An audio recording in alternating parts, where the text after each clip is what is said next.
Good afternoon, everybody.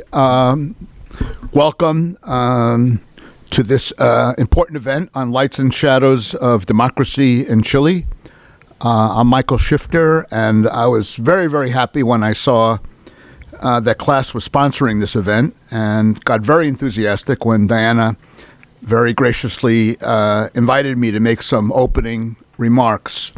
I got even more excited when I saw who was speaking today. All the people I know and admire a lot, colleagues, some former students, and of course, Professor Valenzuela, who as class director called me when I was living in Santiago, Chile over 30 years ago, and invited me to teach a course here on democracy and human rights in Latin America.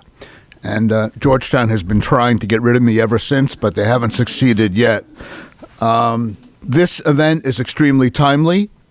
With municipal elections in Chile held just a month ago, which gives us a snapshot in some sense of the political map in the country, a lot to digest and analyze. General presidential elections will be held a year from now, bringing to an end President Boric's challenging presidency, with bright spots and some difficulties and problems highlighted by two failed attempts to adopt a new constitution. And although a new U.S. administration taking office in less than 2 months won't have a direct bearing on Chile's political dynamics, it will certainly shape the global and regional environment with implications for democracy in this country and worldwide.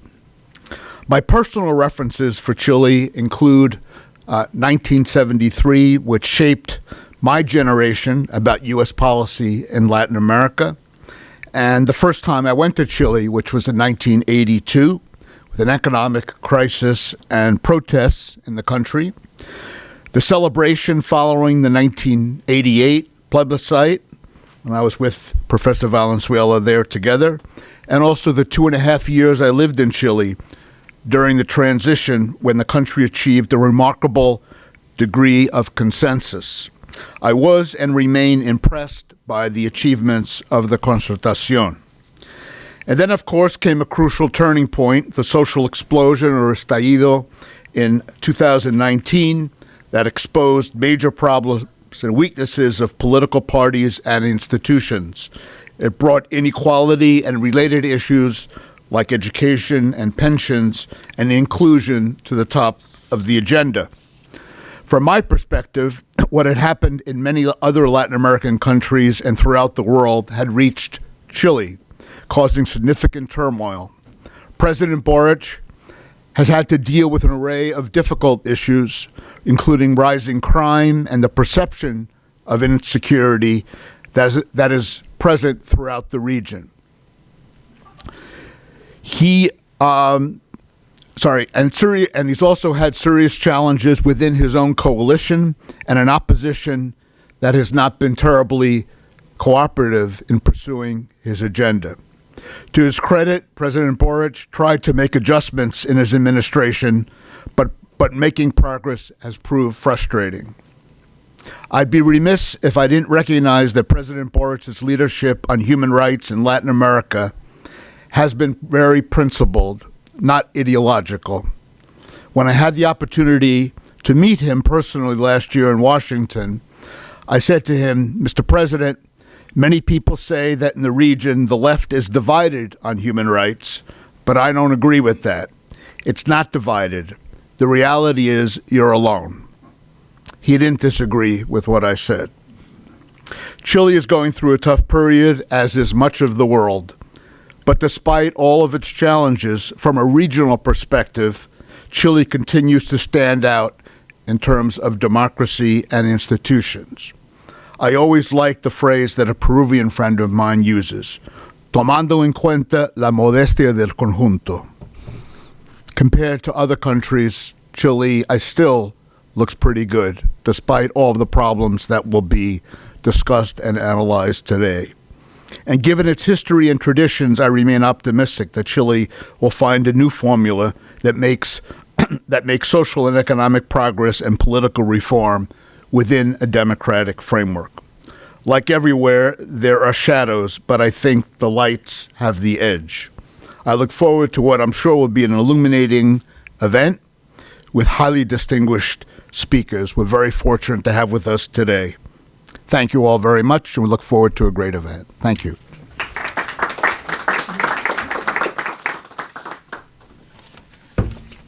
Wonderful. Thank you very much, Professor Shifter. My name is Diana Kapiszewski. I'm the director of the Center for Latin American Studies, and I would just like to quickly introduce our wonderful, esteemed panelists who we have with us today.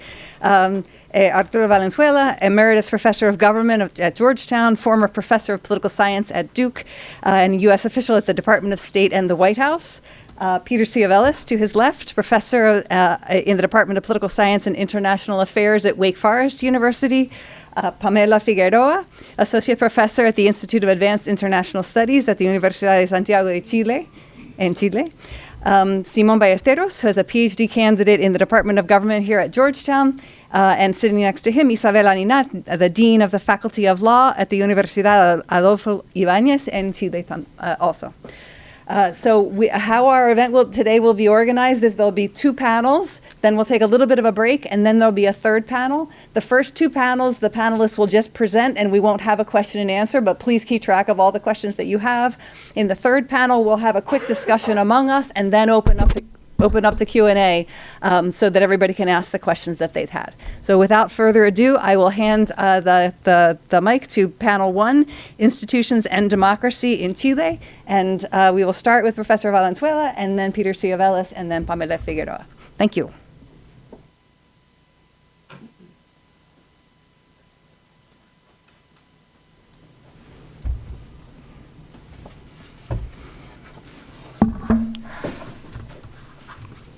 I want to thank, before anything else, Diana and class for organizing this event discussing the state of democracy by focusing on the experience of Chile and the challenges the country faces today. I have been asked to help frame it by providing an overview of the different forms that democratic political systems take, concretely presidential, parliamentary, and semi-presidential regimes. Before getting to specifics, however, I think it's important to stress that the experience of the Americas differs from other latitudes in two ways. Most of the countries of the Americas are the oldest independent nations which also happen to be republics. Canada and, of course, some Caribbean countries are exceptions because they remained part of a monarchical system. When the architecture of post-World War II world was created, these countries, that is the countries of the Americas that I referred to, played a key role. In July 1944, at Bretton Woods, New Hampshire, when GATT, the General Agreement on Trades and Tariffs, the IMF and the World Bank were created, 40% of the signatories were American republics up there in New Hampshire. In July of 1945, the next year, in San Francisco, when the United Nations is created, 19 of the sovereign signatories were countries of the Americas. Also, these were what is referred to today as nation states. Countries that shared a common nationality, as opposed to state nations, that is, countries created with sharply distinct identities, which are at the core of the internal conflicts today in so many of the 193 countries in the United Nations. These were nation states. Now, I don't want to belittle the fact that there are still some conflicts within some of these countries. But I'll remember very well when I took over the responsibility as Deputy Assistant Secretary of State for Mexico on July 1 of 1994, when Subcomandante Marcos raised himself at the south. He wasn't trying to create a Mayan republic separate from Mexico. He was just simply trying to get the Mexican government to answer to the problems that that particular region and that particular people of Mexico were facing.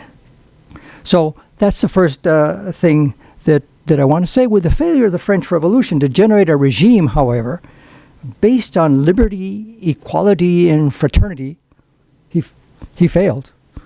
Liberté, égalité, fraternité, just simply failed, It was the ratification of the Constitution in Philadelphia in 1790 that led the new republics of the Americas to establish presidential systems, where a president governed with dual legislative chambers, a Senate and a Chamber of Deputies.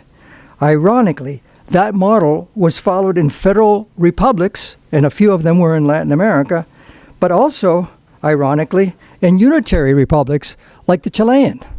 It wasn't a federal republic, but it still had a Senate. And remember, the Senate was created in the United States in 1789 because it was a confederation of states. And the confederation of states, were sort of semi-autonomous states that became confederate and therefore needed the Senate in order to play a key role.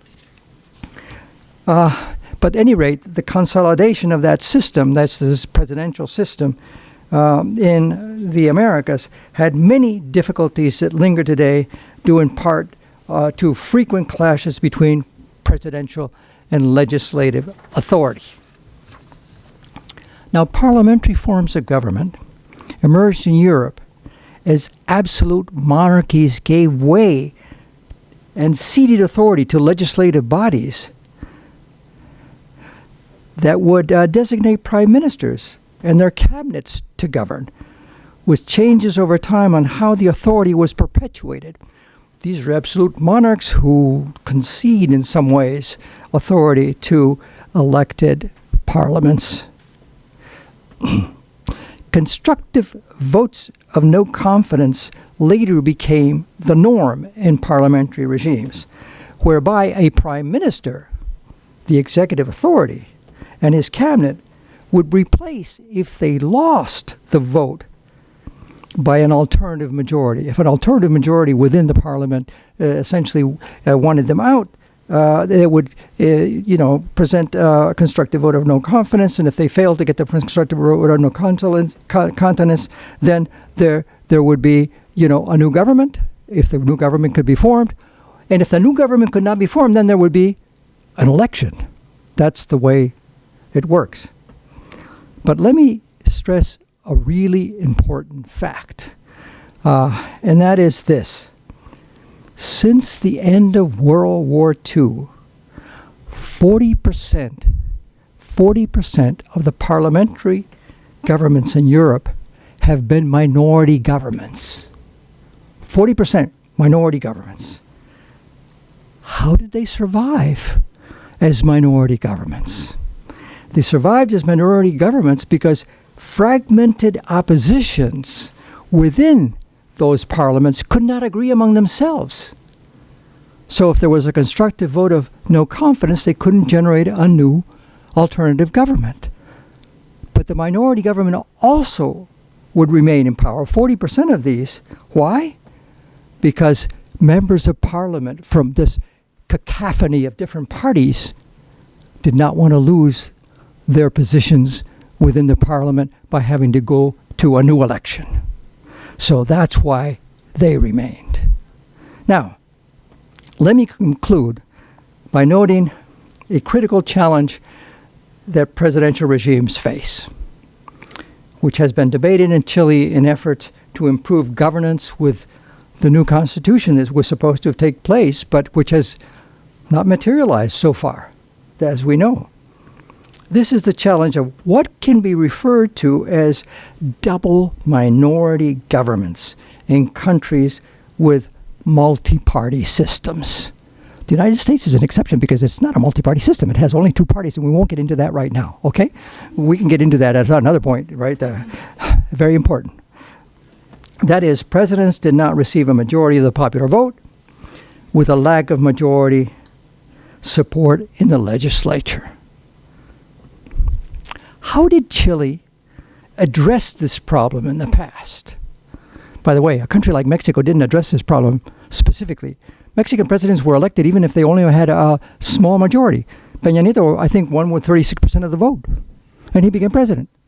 But in Chile, there was a mechanism to try to see that, in fact, a president would not necessarily be a minority president. And how did the Chilean system work? If we look back to the election of Salvador Allende in 1970, he received 36% of the vote, roughly, and Arturo Alessandri had 34.5% of the vote. There was a very, very small difference between the two, neither receiving, of course, then a majority. And the Chilean constitution, the Chilean system was one in which then it would go to the parliament, and the parliament then would make a choice between the two. And how did Allende become elected? Because sectors, and remember, these are multi-party systems, and that's something very important that we need to sort of keep in mind. There's a very big difference from that from countries that have, like the United States, which is very exceptional with just a two-party system. Allende won because other sectors supported him. Concretely, the Christian Democrats, and the center parties moved to select him. Now, since then, other countries in the hemisphere, and later including Chile themselves, have changed or instituted different procedures to elect presidents and address this problem of double minority presidents. Rather than the legislature deciding what was put into place, a second vote would take place between the two front runners. A second vote. Instead of going to the parliament, it goes to a second vote.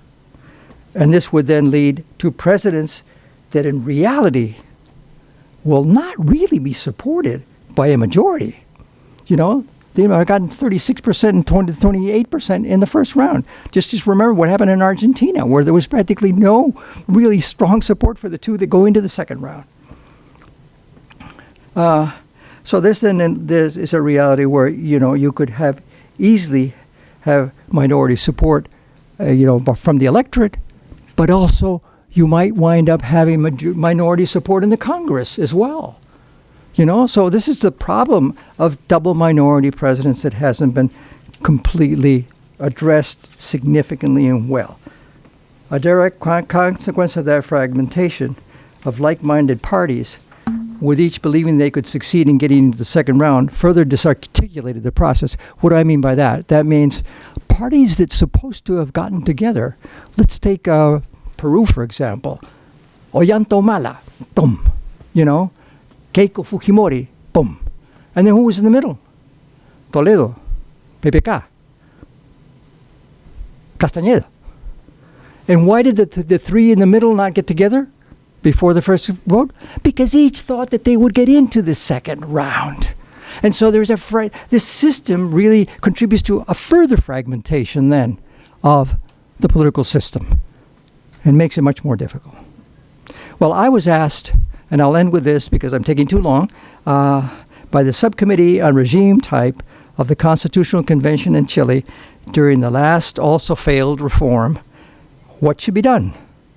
And at that time, on a Zoom call, with the committee, I proposed at the time that the way to resolve this impasse of double minority presidents was, in fact, to have the legislature decide, as was done in Chile, but with a different modality this time, with a different modality and a very important different modality.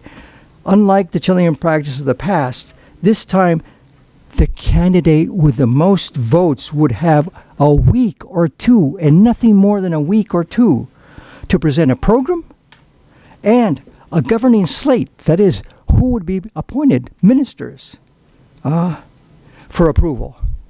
And if the first majority cannot succeed in 2 weeks in coming up with a program and a cabinet that is supported by the parliament, the second majority would have 2 or 3 weeks to do the same. And so, well, what if the second majority didn't work? Well, the third majority then would have a chance, 3 weeks. So this, over a period of about a month, you would have to come up with a decision. Now, why would this system actually work? Because it doesn't make sense that you go from first majority to second majority to third majority, and then call a new election, because that would be the result if you couldn't do that. The reason it would not work that way is that with this kind of a system, before the first round of the election, your coalitions would have gotten together all. So it's a system. What you want in any democratic system is the government of the people and by the people and for the people requires a way in which all of the people in some way can come together to make some kind of key decisions. So it is the fundamental issue of how do you cross the barrier, and you do that through centrist parties, through agreements, through institutions, and I'll end with this simply. And then you have to be sure that you have a clear idea that it's not just the elections in the Congress of the presidents, but also you have to have rules for what? For the parties, for the party system, how the parties in fact are generated, how they are approved, how they have to have certain kind of levels of majority or something like that. And then secondly, you also have to pay attention to what Pamela really knows very, very, very well, and that is the voting process itself. So the rules are not just the constitutional rules on the framework about how you do this, but for presidential system to work, you also have to have, in fact, legislation that governs the processes at other levels. And I'll end with that because that way you've seen, I didn't say anything about semi-presidentialism. That is a bad idea. It's a bad idea. It's not even working in France anymore. Sacré bleu. It's not, because the semi-presidential systems wind up creating conflicts between presidents and prime ministers. And so there you run into a situation. I've had to suffer in my own experience, particularly when I was in the U.S. government, with a disaster which is Haiti.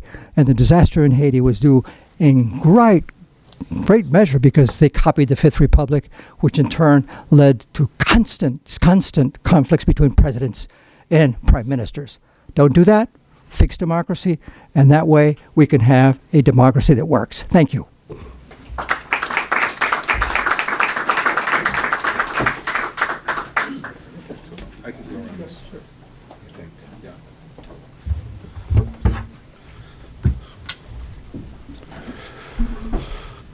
Good afternoon, everybody. It's a pleasure to be here. First, I want to thank Diana, my long-term colleague and friend.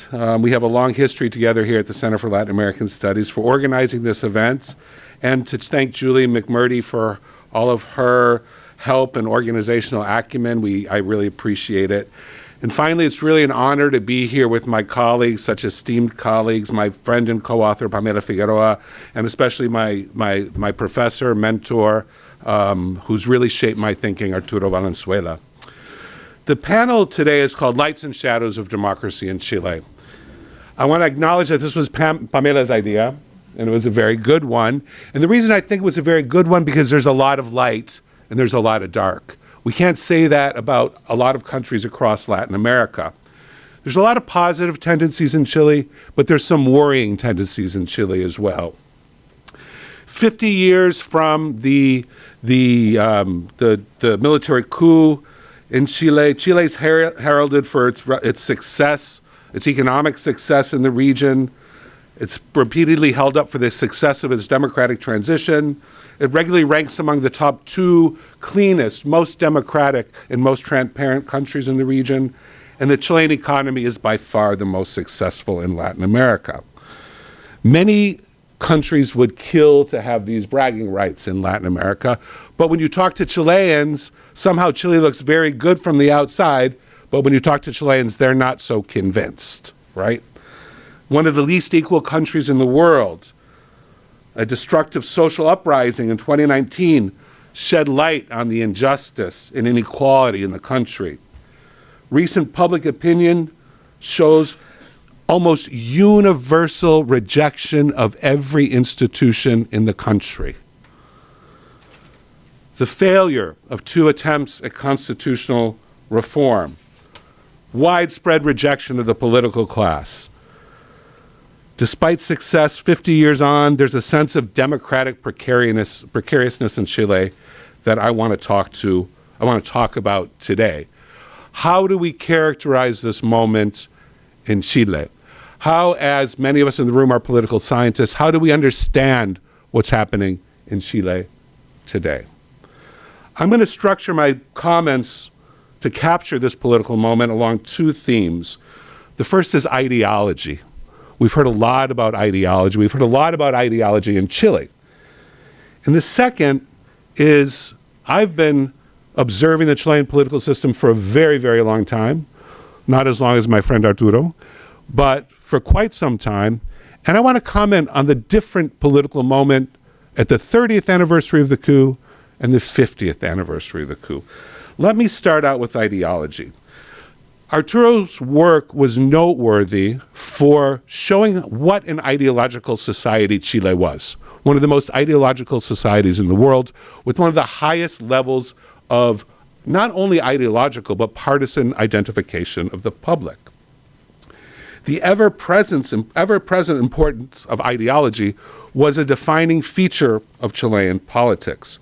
And Chileans had the strongest ideological commitments in the region.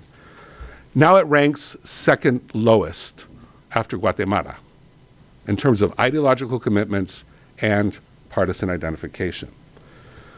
How do we characterize ideology in Chile today?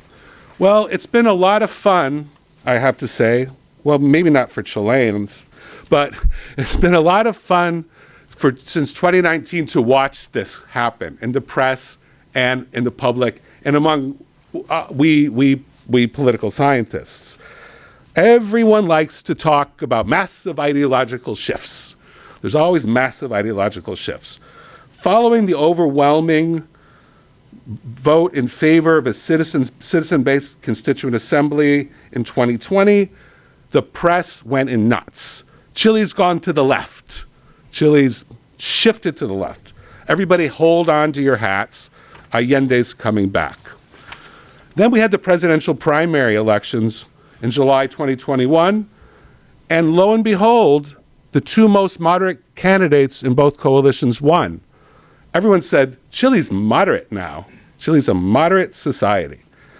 Then, in the presidential election, the far-right candidate, Jose Antonio Cast, won the first round, and Chile shifted to the left. Sorry, no, right. Even I get confused with this thing.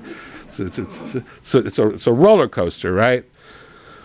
Gabriel Boric wins. Chileans are leftists now, right? And then with the defeat of the first constituent assembly, everyone says, okay, look, Chile shifted to the right. And then the second constitution got defeated, and all of a sudden, Chile shifted to the left. That's a lot of shifting in 4 or 5 years. So how do we characterize Chile? Well, some of my own work has revealed some interesting things. When Chileans are asked about the reasons for poverty in their country, they cite their number one reason for poverty that they cite is laziness. Chileans are lazy. That's why they're poor. Followed by drugs, alcohol, and lack of initiative. However, when they're asked about their preferences regarding So if we think about that, these individual level preferences, what happens is that these are hijos de Pinochet, and they're convinced that it's the individual who's at fault for anything that happens in society. But if we ask Chileans about their preferences for the provision of health, education, social security, pharmacies, banks, overwhelmingly, they want the state in control of these institutions. So I guess Chileans are really communists, socialists, leftists of some sort, right? What is going on here? Is it the individual? Is it the state? It can't all be about ideology. The big question when we think about politics, not just in Chile, but across the region, is ideology the best way to characterize politics? I have my own humble interpretation of what's happening. By actually talking to Chileans instead of talking to databases, we try and put people into ideological boxes. What I see here is Chileans reject what doesn't work. If it's not working for them, they reject the status quo. They don't get up in the morning and think, I'm a statist. They get up in the morning and they think, my AFP is not doing what it needs to do. They don't get up in the morning and say, I'm a statist. They say, the healthcare system is failing to treat all Chileans. So instead of evaluating inequality and thinking about who provides social goods in ideological terms, they are concerned about outcomes and what they experience in their daily lives. And this is a really important lesson for us, because many of us in the room are shaking our heads and going, how is it possible that we're going to have the next president that we have? I think this is a transferable argument. People in this country are dissatisfied with what's not working. And that's why we have this reaction. And that's why we need to be concerned about Chile in the future. The political class has to figure out a way to respond to what's wrong in the daily lives of everyday Chileans. Transitioning to my next point about the anniversary of the coup. And these two issues are related. I see some doubts here, but we'll discuss them. I want to talk about the political context when comparing the 30th anniversary of the coup and 50 years later. I was there at the outset of the democratic transition, there during the 30th anniversary of the coup. And the lessons that people took away 30 years after the military coup were, look at us. Look at we Chileans. We can cooperate. We can get along. We can build alliances. They had established mechanisms for building consensus, an amazing democratic transition with the democracia de los acuerdos, with the quoteo, with all the institutions that underwrote, the informal institutions that underwrote the success of the democratic transition. They had developed pathways for political negotiation and negotiated reform. Chilean politics was decidedly centrist at that time. Centrist positions. An understanding that we can't rock the boat, that we need to be a little bit careful. Maximalist positions had been abandoned, and there was an appreciation among Chileans and a pride for the high quality of the democracy they had built in Latin America. The situation right now couldn't be more different. In my recent time in Chile, there's been a rise of maximalist rhetoric, sometimes violence, disdain for the center, complete disdain for the political center, and we look what's happened to the Christian Democrats. And Arturo's work provides such essential lessons about what the role of the center is in Chilean history and in Chilean politics. This is worrying. Very few mechanisms for consensus building exist, and increasing polarization of Chilean society. Not ideological polarization, because that contradicts what I'm just saying before, but sort of cultural polarization between the different kinds of lives that different Chileans are living. A return of maximalist politics. I am tempted to talk about what this means for the future, but that falls to other panelists. So what I will do is leave that there. I hope my comments have generated some questions, and I'll turn it over to my estimada colega, Pamela.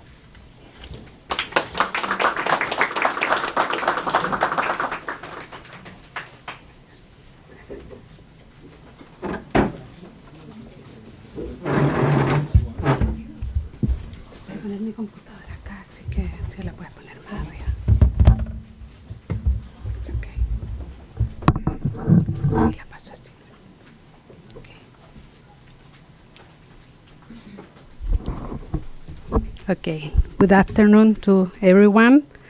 I like to thank Diana and the Center for Latin American Studies at Georgetown University for organizing this event and for their continued dedication to Latin American studies and for having this space today to discuss Chile's political development. It is also a pleasure to meet again with friends and professors after so many years. and new friends that made this last day. Let's start the thoughts about the Chilean democracy from the present to the past. In 2019, an important estallido social outbreak, changed the idea that Chile was a country different from other countries in Latin America in terms of its social and political stability and the capacity of channel the social demands through political institutions as parties, the government, or the Congress. The very image, as former President Sebastián Piñera said, that Chile was an oasis in the region came down. People from all around the country take the streets to protest and show their anger because of so many different topics that it was impossible to identify a single agenda or a single leader who can represent the mood of the society at that time. The main complaint was injustice and inequality.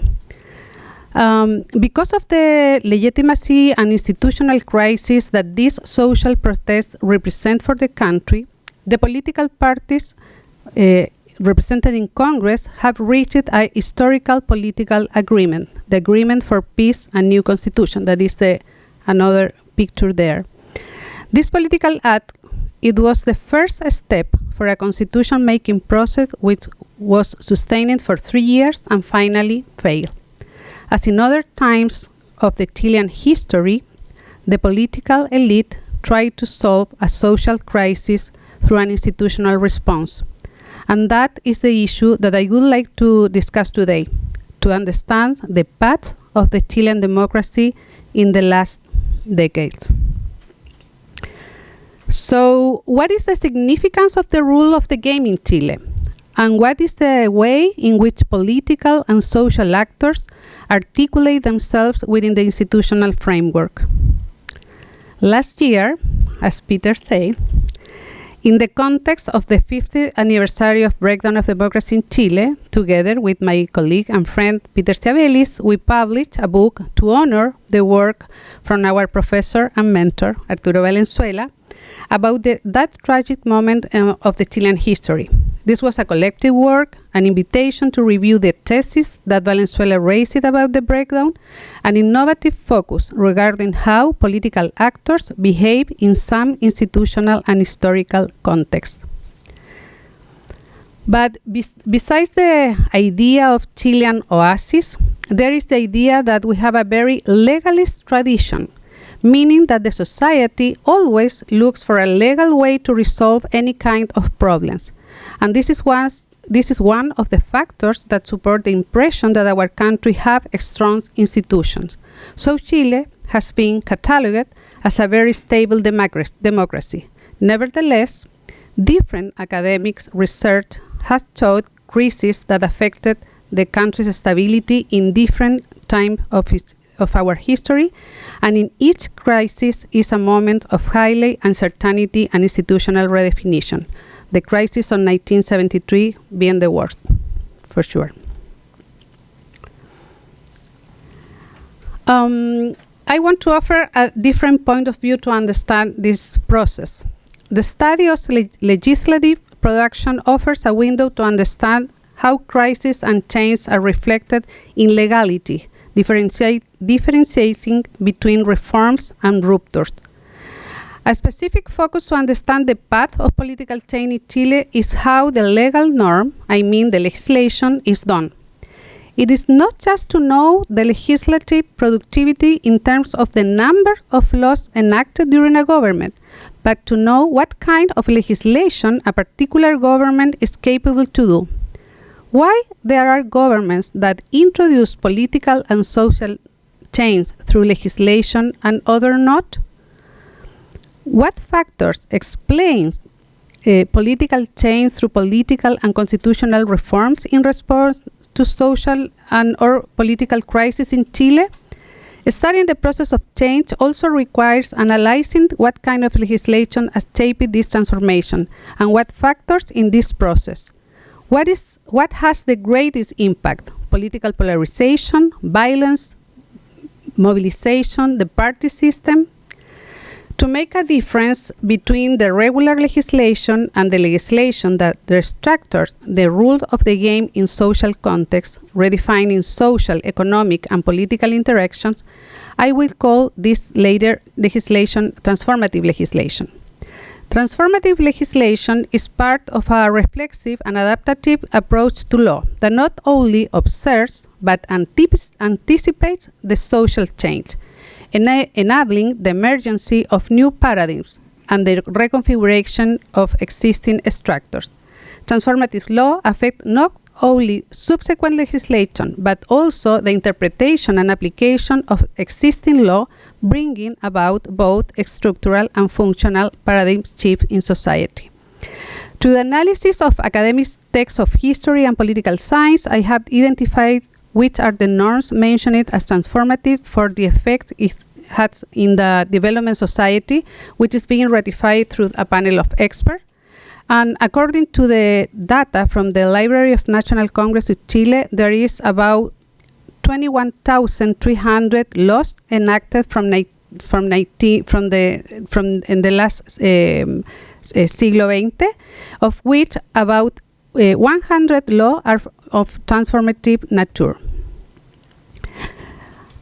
If we look at the long-term cycles of Chilean democracy, and here we have data from the BDEM Liberal Democracy Index, we find that democracy in Chile had relevant growth between 1932 and 1972, as Arturo said in his presentation.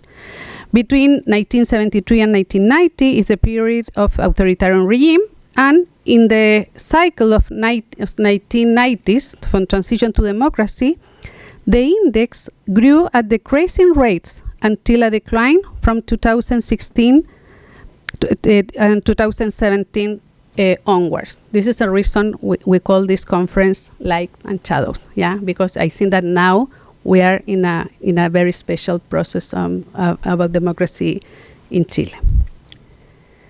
In this graph, I want to represent the sum of total loss and transformist law. The total loss is the orange graphic, and the black line is the transformative law. Together with the effective number of parties. Yeah? This is a political science reference that we show how many parties sit in the Congress. It is observed that between 1940 and 1970, there was an increase in the generation of transformative legislation, coinciding with the period of low effective number of parties, particularly during the majority government of Frei Montalva, Gobierno of Christian Democrats. Likewise, there was a decrease in legislative productivity in recent years, as you can see in the data. This slide shows the result of the correlation of the variables that I have been studying, considering the presidential period, political polarization, political violence, mass mobilization, exclusion of political groups, lower chamber legislation capacity, average regular legislation, and average transformational legislation. That is data from BDEM also. But I'm going to show you what can we see, what are the results of that correlation. A positive correlation is identified between political violence and an increase in the enactment of regular legislation. Mass mobilization is associated with an increase in the enactment of regular legal legislation. In addition, mass mobilization also shows a positive relationship with the enactment of transformative legislation. Mass mobilization is in both examples. And similarly, pro-democracy mobilization correlate positively with the enactment of transformative legislation. Consistently in the data, political polarization and political violence are associated with an increase in regular legislation, indicating that in context of political conflict, there is a tendency to enact norms of an immediate and less structural nature. In relation to the effective number of legislative parties, there is an inverse correlation with transformative legislation, which could reflect the difficulty of adopting significant legislation in the face of a diversity of political agendas and the fragmentation of the legislative branch, as Arturo and Peter said.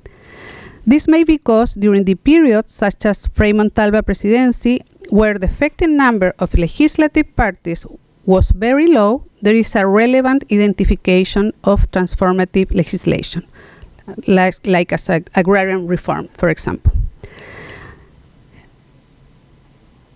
On the other hand, mass mobilization events show a positive correlation with the enactment of both regular and transformative legislation, emphasizing that catalytic role of public mobilization in legislative activity.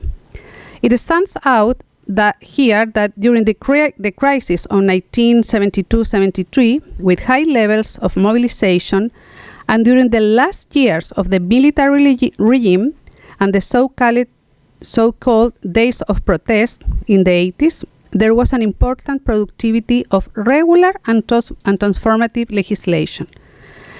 In addition, in the analysis of transformance decree with the force of law, that is a different kind of legislation, no significant correlations were found, suggesting a differentiated dynamic in the application of this type of legislation. So the findings of this research until here is that over a long cycle, social and political change through legislation has been the way in which Chile has dealt with change in society. Major crises resulted in new constitution. 1924 crisis in the constitution of 1925, and the crisis of the authoritarian regime with a constitution of 1980. The most incident factors in change are social mobilizations and pro-democracy mobilization, not violence, not polarization, as well as a less fragmented party system.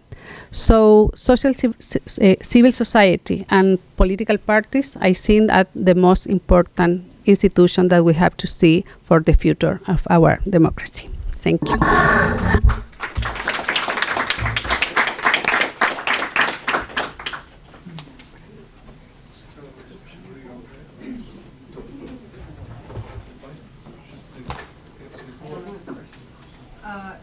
I go first. You go. Do you want to switch places, or? Yeah, we can switch if you want. Or would you comment or the full presentation? No, the comment. Ah, the comment. You go ahead, because I'm all over. But you can sit here because. Okay. Yeah. Sure, will you sit? Yeah, use the podium, please, to give your comments. Okay. Oh, stay there?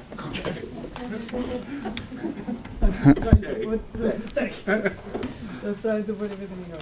Well, thank you, Diana, again, and class for the invitation. So I'm going to start with some initial comments and thoughts on your presentation, and then with Isabel, we will present our section of the presentation.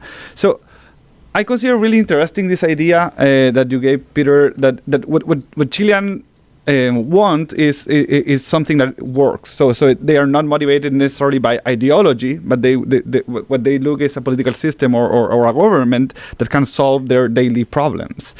And I think that is right. But what I would say is that the problem is that what is a priority for Chileans is changing a lot constantly.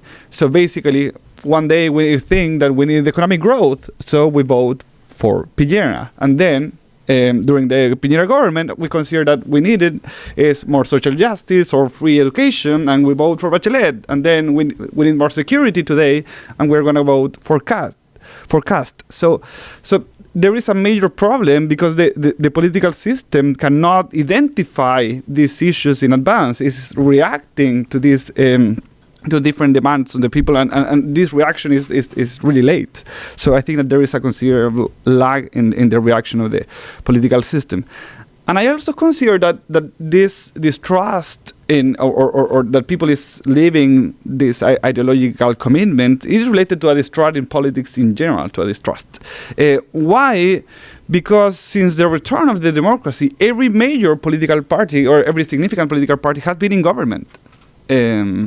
So even the Communist Party has been in government twice at this point. So it seems that any party can solve the different issues that are arising constantly. And I think that this is one of the major deficits, is that we do not have a party system that can anticipate, or we do not have a party system that can dialogue with society to identify what is happening out there. And I think that this is one of the shadows of the transition to democracy, that is related to the absence or to the exclusion of all the social actors that fought against the dictatorship. These social actors were excluded from the government in the transition to democracy. So probably the first national social actor that appeared in Chile were students in 2006 and 2001. Maybe you want to consider the Mochilazo like one kind of social uprising. So what happened there is that these were kids, like it was people like 16 years old protesting against education. So it seems that there were generations of people who fought against the dictatorship that was excluded from the political system. And I consider that this is one of the major deficits that happened, is that we were not able to create a political system that can hear society effectively. And let me finish with something else. I think that the Concertación was too excited with this idea of a successful transition to democracy, and of course that was important, and also their economic successes. But it is also true that many of them started to believe in the neoliberal policies in the economic realm that Pinochet began in the 80s. And this is striking, because probably the most successful social policies implemented during the government of the Concertación were against this neoliberal logic. So you have the auge, there is a health reform with Lagos, you have the Michelle Bachelet pension system in her first government. And these are reforms that are valued by the people today. And these were against this neoliberal logic, and I think that one of the major problems is that the Concertación, in fact, continue with the neoliberal policies during their term, without questioning them. So. Thank you. As Simon said, we're presenting on the second part, and we are going to talk about the Constitution in much more depth. But thank you to Diana, and to the center, and to Julie especially for having me. Just some very short comments. I want to say four things. The first is on the political system, something that Arturo stated about the double minority. I think today the double minorities has a triple minority. When Bachelet left her first government, her popularity was 78% of approval. That's at the end of her first government. When she started her second government, the peak, that was the highest point, it was 50%. The lowest one has been Piñera on the second government, 6%. President Boric has moved around 24, 29%. These are percentage on Encuesta CEP. So what we have had for the last 10 years are presidents from the left and for the right that not only have an electoral minority at the beginning, as Arturo stated, a minority in Congress, but also the lack of popular support at the very start, or the few months at the start of their government. So the phenomenon of the lame duck that is normally talked about for the last periods of the presidential systems is starting to get, at least we have seen in Chile, even to the first year of government. That's the first one. The second one, I think it's very interesting what Pamela stated about this legalist tradition, and Chile is extremely legalistic.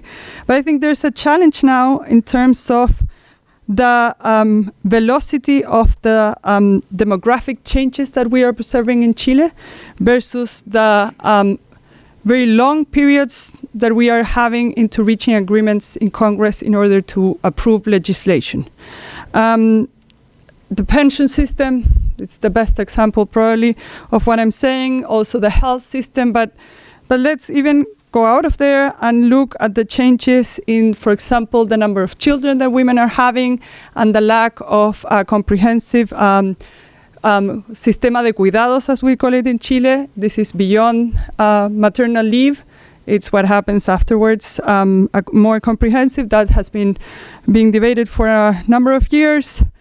And immigration, and probably the fastest change in the Chilean society since 2018, and all the implications that had. That new legislation would change the legislation that had been approved during the dictatorship. Took 2 or 3 governments, at least 2, to being approved.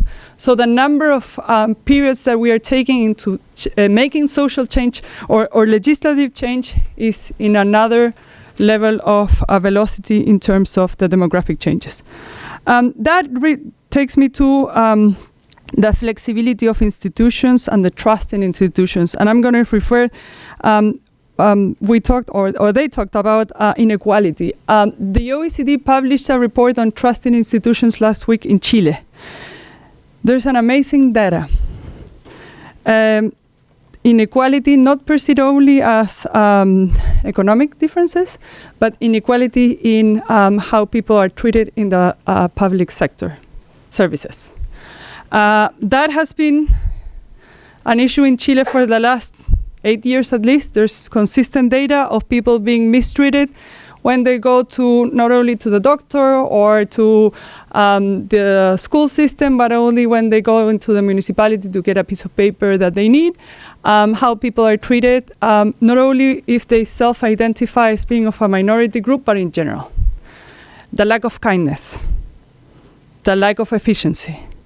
And so this is a different level of inequality that doesn't often appear in the debates, but it's very consistent over the last decades in terms of the demands into services, whether they are public or private.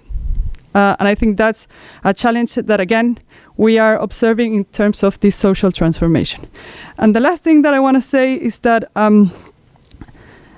what has also changed a lot in Chile, and I think it's linked to the transition as well, is the economy.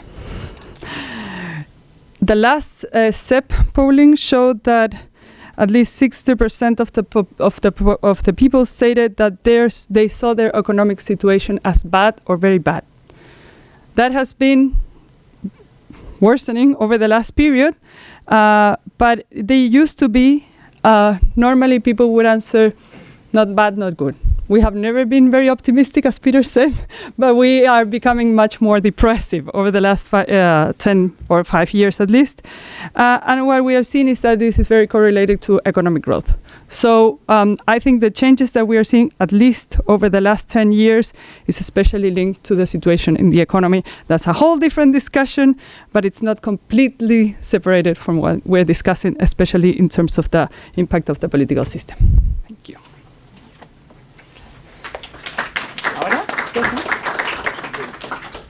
So you guys can stay.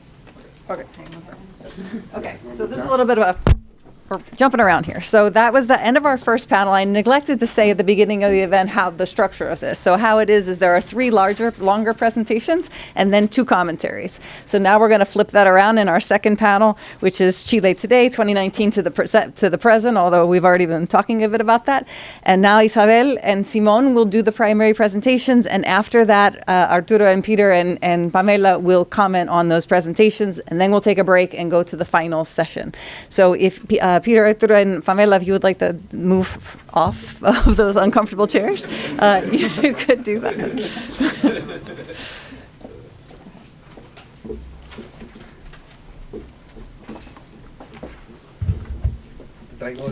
Aquí parece que está. No, pero tú. Ah, gracias, sí.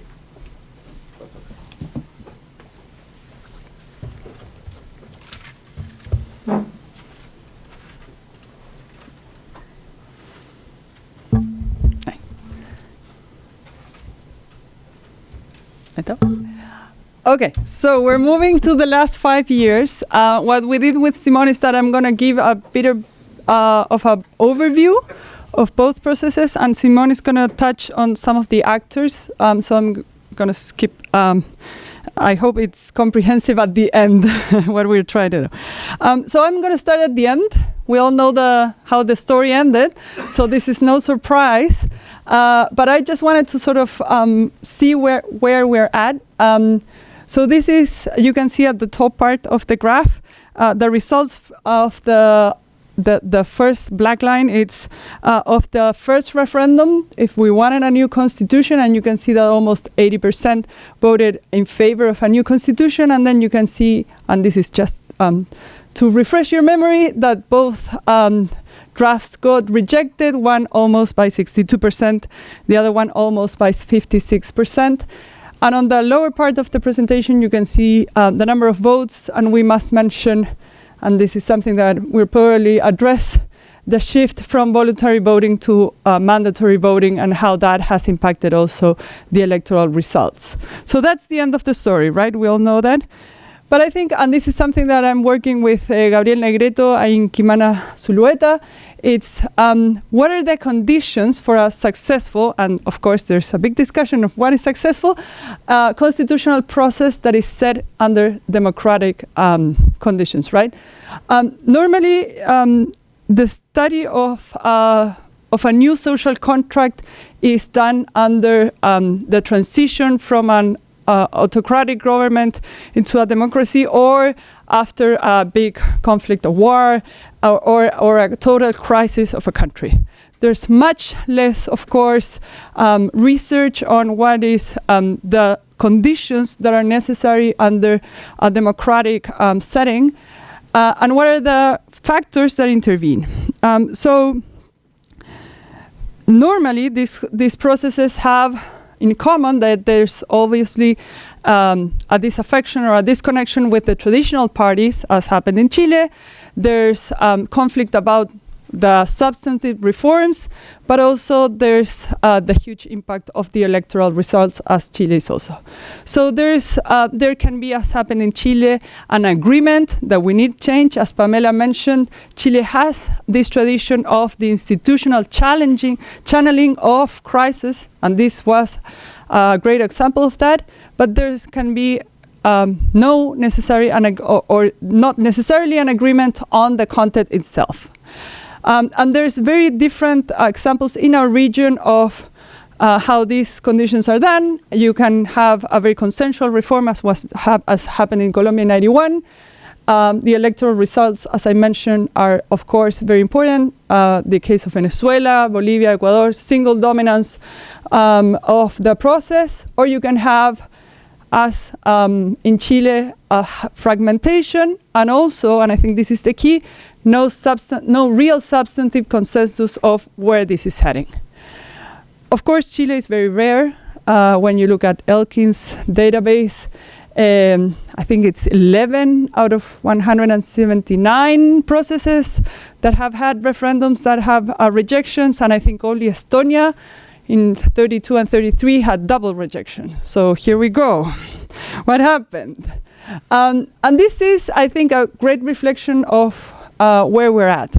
If you see the first line, the sort of orange line, is the illusion of how we started. The idea that constitutional change could bring about a better situation for the country and could solve problems. That's how we started. The blue line is the idea that it doesn't matter. It won't. So see how in the first part of the graph, right, the idea of trusting the constitutional change to solve the problems of the country starts slowly descending until it reaches less than 20%. And it's the idea of this is going nowhere. Of course, both processes were very different. But I want to say that they were not that different. So let me point out some differences. Expectations. Expectations were high for the first process. Expectations, I wouldn't say were low, but there was a complete disinterest or lack of interest in the second process. You can see that's a graph from when the second one, when the process started, and people say, I really don't care. That's for the second one. So expectations and the popular sentiment around the processes was very different. Procedure, of course, very different. The first one, we worked with Pamela closely on this one, had, of course, differences in terms of the size of the assembly. I'm calling assembly both the council and the convention just to make it easier. You had the first one modeled after the lower chamber, 150 members. You had, voluntary voting. You had, of course, no rules of procedure previously written. Remember, the first few months, it was reaching an agreement on the rules of procedure. And you had, of course, a long process of in and outs of how it was going to be discussed. The second process, it was modeled after the Senate electoral rules, 50 members, and of course, a much lower time frame for the drafting process, and also the inclusion of experts, which was completely different. So again, not that similar. And of course, and this was mentioned by Peter, the electoral results were completely different. A very fragmented convention at the first one, with left-leaning representatives. A less fragmented convention on the second one, right-leaning, but again with a high fragmentation amongst those who were on the right and the center right and the right. But what I wanted to state is that maybe they were not that different. So 3 things that probably will try to make sense of the last 5 years. One was that the designs, yes, of course, the assemblies were different, but they followed 2 things. One was a two-step procedural rule, right? So you had a drafting assembly and you had a referendum. So that's a big check of best practices on how to go upon a constitutional process, have a referendum, have a different assembly. We did that for both of them. The second one was design, right? Inclusion of new actors with a lot of force on the first one, women, indigenous peoples, independence. The women parity rule was maintained for the second one. The indigenous peoples rules was modified but maintained. Both of them had specific popular participation activities, different types. You could go online. There were audiences you could go. You could submit your ideas besides the referendum. And of course, on the third one, the inclusion, on the second one, the rules of experts. So again, if you went and looked at the checklist of what to do in a constitutional process, we sort of followed them all. So again, what did both of them fail? So I want to center on the second and the third, sorry. It's political conditions. The third one, the first one is, if you looked at the campaigns for both elections, and I'm referring to the representatives, most of the people ran on issue-driven campaigns. They didn't run on constitutional issue-driven campaigns, they ran on issue-driven campaigns. The first one, the social movement, Simone is going to talk about that, and the second one related mostly to what was happening in the country, immigration, crime, the economic conditions, but they were not running on a constitutional platform saying, we want to go into a parliamentary system. We want to, mainly social rights, but again, single issue. The second one was, in both processes, you had fragmentation, even within coalitions or within these lists. The negotiation was extremely difficult, but also you had dominant blocs from the left, the first one from the right, who were unwilling to compromise. And I'm going to get back to that. And the third one is that, as I mentioned, traditional parties agreed very fast on the rules, both on the first one and on the second one, but they had no real agreement on what we wanted to really change. Even on the second one, there were the 12 foundation or 12 bases. But on the day after they were published, we were discussing if the basis number 1 was really that we wanted a presidential system or a parliamentary system. So it was wide open. trying to set negotiations when there's no limits was hard to reach, and even then traditional institutions such as the Senate that Arturo mentioned became something that could or could not be raised. Electoral effect. The alienation of centrist voter, and Peter referred to this, and I think this is key. There was a fast distancing process between what was happening in the Constitutional Assembly and what's going on in the country. So let's take the first one. When you watch the polls, the weekly polls of approval, you see that in February, people started disengaging. In April, the people were more against the process. So what happened was that they were discussing, for example, getting rid of the Senate. That was the main discussion in February. The country was discussing immigration, crime, economic conditions. That happened in the first one. In the second one, the same thing happened. They were discussing getting rid of the abortion law. The country was worried about crime and immigration and the economic things, et cetera, et cetera. So what came about was a very high cognitive dissonance in terms of why are they discussing this if the urgencies are on this. There was a big discussion on health and the health reform that was not being addressed by them. So you had competing agendas that left them out of the sense of reality. The second one is, and I think Peter touched on this, is how do the representatives themselves interpret their electoral mandates in periods of high volatility. This happened with the left and with the right. People said, oh, I was elected on running on water, on the indigenous rights, on women's rights. But the population is complex, and we care about all of the things and all of more things. And the same happened with the right-leaning body. They were worried about abortion and women's rights, of course, reducing them. And people didn't really, had different urgencies as well. And the last thing, and this I'm going to, was that when you watch who rejected the Constitution, it was not one single body. Just one thing. This is a study that it was done 2 years after the rejection of the first draft. Why did you vote against it? Because of how they behaved themselves. Why did you vote in favor? Because of social rights. So again, I think this links very well to what Pamela was saying before about transformative legislation.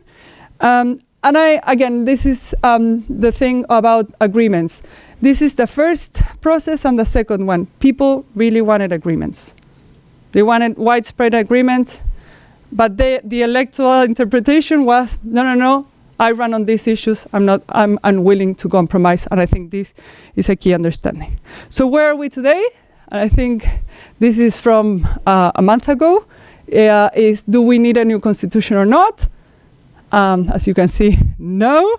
And if you open that question, is that 30% say we really, really don't want a new constitution. 43% say just fix whatever we want to fix. But let's not go over that again. And I think this is key to see where we're at in terms of the presidential election of next year. Thank you.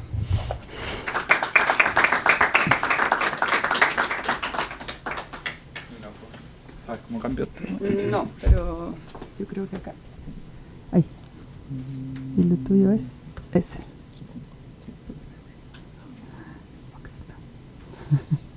Ahí, yeah. Thank you. So I'm going to talk a little bit about parties, social actors, and the future of democracy in Chile.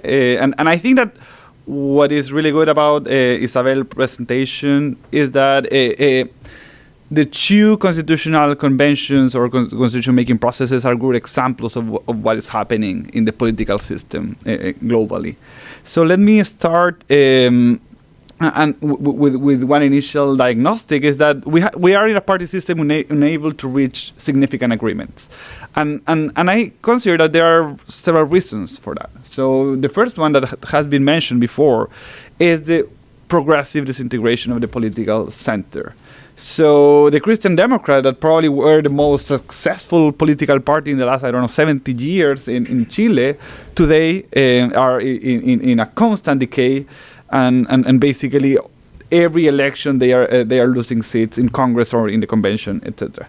And I think that this is something to debate, but I think that the main problem of the center today is it is not clear for the population what the center is advocating for. What is the political program of the Christian Democrats? And it seems that what they are offering is something like, moderation. But what does that mean? So it is not clear what is the center advocating for, and for this reason, I think that the people is not voting them.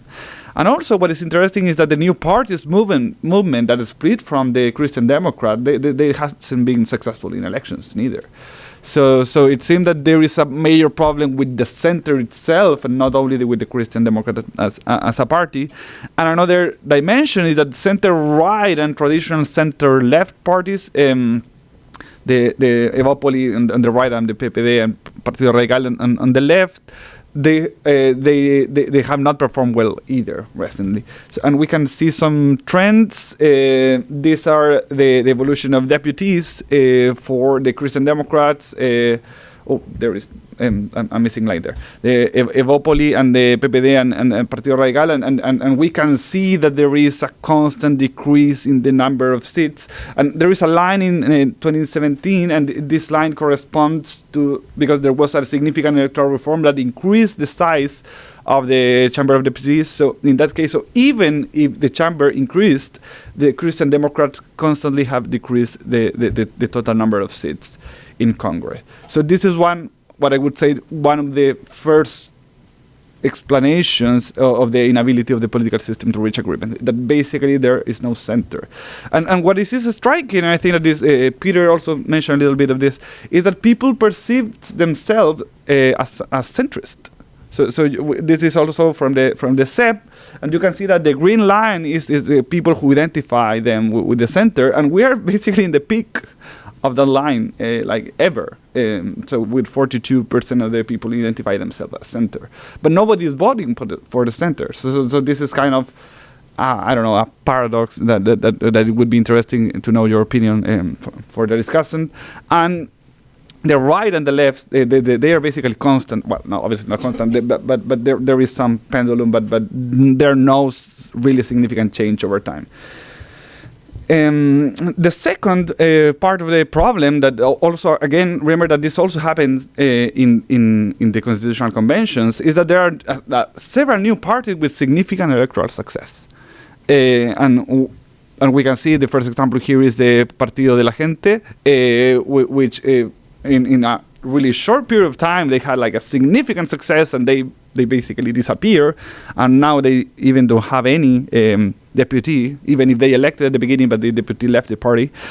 The second trend here is that there is a new radical right, and this is something quite new, I would say, in the Chilean landscape, but there are several new parties at the right wing, and they have had and they have had significant electoral success. Even in the recent elections, the Partido Social Cristiano, that is not like really known by the people, they are in the second round, I think, in the Región del Biobío for the governor. So they have been successful. And also in the left, there are new parties. Obviously, the party of the president is a new party. And also within this set of new parties in the left, there have been constant mergers, etc. So these new parties, yes, they have been significant successes, but also it seems that there is a lot of variation or volatility in their performance by election. So let me show you this. This is the deputies that the Frente Amplio and the PDG and the Republicanos, and I say Republicanos plus because it is Republicanos, Social Cristianos, etc. There is a lot of there are significant parties there, and you can see that there is an increase. Please be aware that the Consejo, as Isabel mentioned, it was with the with the composition of the Senate. So for this reason, the number is smaller, but there is an increasing number in the Frente Amplio is increasing their representation in every election. We will see what happens in the next year after they have been governing, but in any case, they are not going to disappear in the next election. There are other trends, obviously. One is this idea of the political pendulum. So basically, in every election, there are major issues in discussion. So depending on the issues, depending who wins. So, for example, in the Constitutional Convention, that was after the social uprising, you have a clear left wing, but obviously with a lot of independence, not the traditional left wing only, that won the elections. And in the second, the Constitutional Council, it was a clear right wing victory because the issues, as Isabel mentioned again, were different. Like people were worried about security, immigration, etc. So in that way, they perform better. There is also significant opportunistic behavior. Like if I am part of the opposition, I do not have any incentive to collaborate with the government. Why I would do that if I am going to win the next election? So the system is not designed to create cooperation. And finally, there is a significant, and this is also have been mentioned, there is an increase in citizens' dissatisfaction with political parties. And this is something that I think is urgent to address. And finally, there is another, and I would say that this is a new trend, but that has been present at least in the last 8 years in the actual elections, is that the better or the best potential candidates in the presidential election come from municipalities. So this might be related to what Peter is saying, that people is interesting on management, or like who can improve our lives regardless of their ideology. So every major that performs reasonably well become a presidential candidate. And this is Bodanovic. This was Jadwe in the previous election. Matei in a certain way, but obviously she's a politician with a longer history. But these are significant trends. So this is confianza. This is trust in political parties and the Congress, and you can see that it's decreasing. As Isabel mentioned, probably in this part. The best numbers are at the end of the Bachelet government, the first Bachelet government, but then there was a continued decrease in the trust on the parties and institutions, and with the lowest point actually during the social uprising. And this is again, this is another figure on political figures, like if you approve them or you do not like them, and you can see that at the level. I don't know if you can see actually. I cannot see, but I can try to. The first one at the left, so the most positive opinions on the leaders are Tomás Bodanovic, who is a major from the Frente Amplio. Second is Evelyn Matei, who is a major from the right wing. Catalina San Martin, which is an interesting candidate. She won the municipality of Las Condes, that is traditionally associated with the right, with a hard right-liner. And Catalina San Martin won. Well, she is also right wing, but independent. But she won one of the most emblematic races in the last election. The fourth is Mario Desbordes, who won the municipality in Santiago. Daniel Reyes in La Florida. Macarena Ripamonte in Viña del Mar. So you can see that at the left, so the best, the people or the most valued political figures today are coming from municipalities. And at the other side, we have always the same. Members of the Communist Party plus party presidents, etc. So this is a usual trend, and every month you will see something like this, independent of the specific number. So this is something that is recurrent. So people value political figures who can demonstrate that they can manage something. They can fix my life. They can improve the lives of the people who they are governing. And finally, I think that one of the most important challenges here is that we need to implement political reforms. And I would say here that we need stronger parties, but also we need fewer parties. We need to change the electoral rule to avoid fragmentation. This is my somewhat specific indication that I would make, but obviously there might be more proposals. One is eliminate formal pacts. So I'm saying that every party should run by themselves, and after the election they might agree on all, like in something similar to what you're saying, Arturo, that they can negotiate after the election when they all have the seats in Congress, but not before. Because what happened is that today some minor parties constantly get seats because they are part of a coalition. So that is the way in which the Partido Radical today have, 3 seats in Congress. And second, we need more barriers to run as independent in national level elections. So I am not advocating to eliminate independence. I think especially at the local level they are critically important, but at the national level we need more restrictions. And you can go to the website of the Chamber of Deputies and you can see that a third of the members are independent. So imagine that you want to make an agreement with political forces in the Congress. So how you can agree with 43 different people who say that they are independent? Obviously, they are not all truly independent. We have here people like Kaiser, which was part of the Partido Republicanos, and then he split out. But it is a major problem, the problem of independence in Congress. Okay, so and let me finish. Yes, I need to finish. So let me mention some important things about social actors that were also particularly relevant in the convention. So there is a decline on the traditional social actors in Chile. So historically we have the students movement or we have the workers behind Salvador Allende. And what happened in the estallido, as you mentioned, Pamela, there were no national representative, nobody who which you could talk, which you could negotiate. And this is important because obviously if in the future you would have to face something similar again, you don't have anybody to talk. And today there are no traditional, the traditional organizations are not present. So the student movement probably is in the weakest point in the last 20 years, and the same and worker unions maybe like they're literally inexistent at the national level. Obviously there are some strikes in some specific areas, and probably the only social movement with the capacity of mobilizing people at the national level today is the feminist movement. But I wouldn't say that there is another movement today with the capacity of mobilizing people. And there is a proliferation of local social movements. And so during the estallido, there were like asambleas territoriales. I don't know if you remember. And people went to the park and talk about constitutional issues, and was something amazing. But this is the only type of organization that is emerging after the social uprising. For example, the new alcalde in Puente Alto, which is the most populous comuna in Chile, come from these local organizations. And obviously, as Isabel mentioned, like several of the drafters in the first initial convention were independent. And this is not a problem by itself, but the problem is that several of them they lack political expertise. They also lack like a general program covering like the different issues that covers a constitution. So, for example, I was fighting for the environment in my comuna, but then I have to discuss the political regime or the judicial system.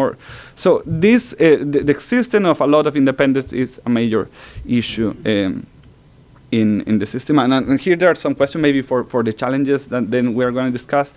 And one question is how this passive moment in social movements are related that we have a left-wing government. So maybe they are like basically calm, but then they will reactivate in a potential right-wing government.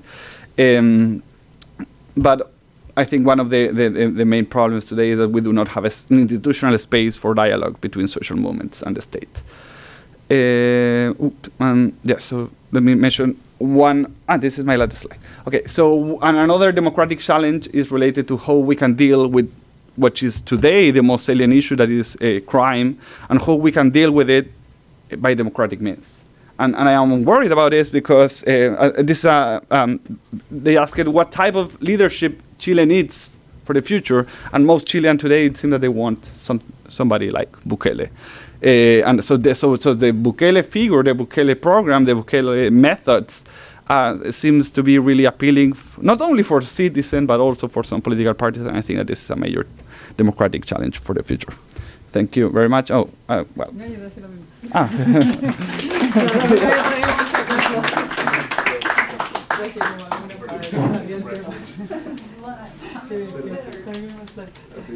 Do you want to make a couple of minutes of comment? Is there time? We're behind, but we'll just make the last session a little bit. Or we can leave it to the Or we, yeah, or we can not do that and just go to the break and make the last section. Doesn't matter. Be fair, go. No, I'm dying dying to to say make comments. No, and I'll try and keep it brief. I have a lot of comments because it was super interesting. The presentations were wonderful. First, I want to say I love Chile so much because of this fickle. That slide you showed is incredible, that decrease for support and constitutional reform. Also, if you look at the approval for presidents, they're approved for like a month, and then it like tanks all the time. I mean, it's truly amazing. I agree with you 100% on what you said, but I just wanted to qualify it a little bit on the constitutional reform process. And this is Arturo's fault because I'm his student. I'm an institutionalist, and I think that the voto obligatorio and the vote, I mean, that was absolutely key. Not because people look at it mechanically. They say, well, you know, no, the idea is these were different electoral bases, right? And this was an institutional failure by elites, because if they had had the same institutional basis that elected the constituyente and the plebiscito de salida, that constitution could have passed, I think. Do you understand what I'm saying? If there was voto obligatorio in the first one and voto obligatorio in the second one, it would have been a more moderate constitution. But why didn't it happen in the second one? When you had because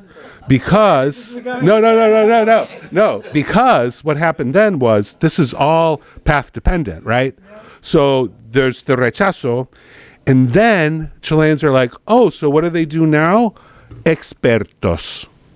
Chileans don't want expertos, right? And so the process itself was seen as, I think, not legitimate, and also dominated by the right. I mean, the first was obviously dominated by the left, and the second was dominated by the right.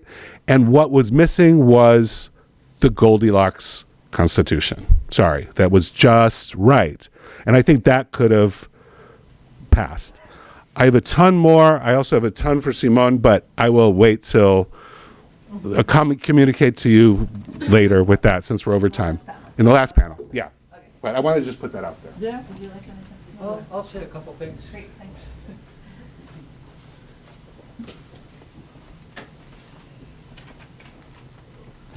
Look, I want to congratulate everybody for excellent presentations, and I'm really quite honored to be able to participate in this discussion as well. I just have a few quick points. One thing that I think that we need to sort of remember when it comes to what was happening during the concertación and then later the political system that emerges afterwards was something extremely important that wasn't mentioned, and that is that before the concertación came in with all the neoliberal reforms that you might criticize or anything like that, the country had a huge level of absolute poverty. And what happens then with the concertación is that, in fact, the economy gets better, and people, the absolute poverty really drops very significantly. And that, I think, needs to be remembered and underscored. The problem, however, with absolute poverty disappearing is that the results were not necessarily the creation of a new social class that felt comfortable. Quite the contrary. What you had with the drop of this extreme poverty was the creation of a very vulnerable new social class.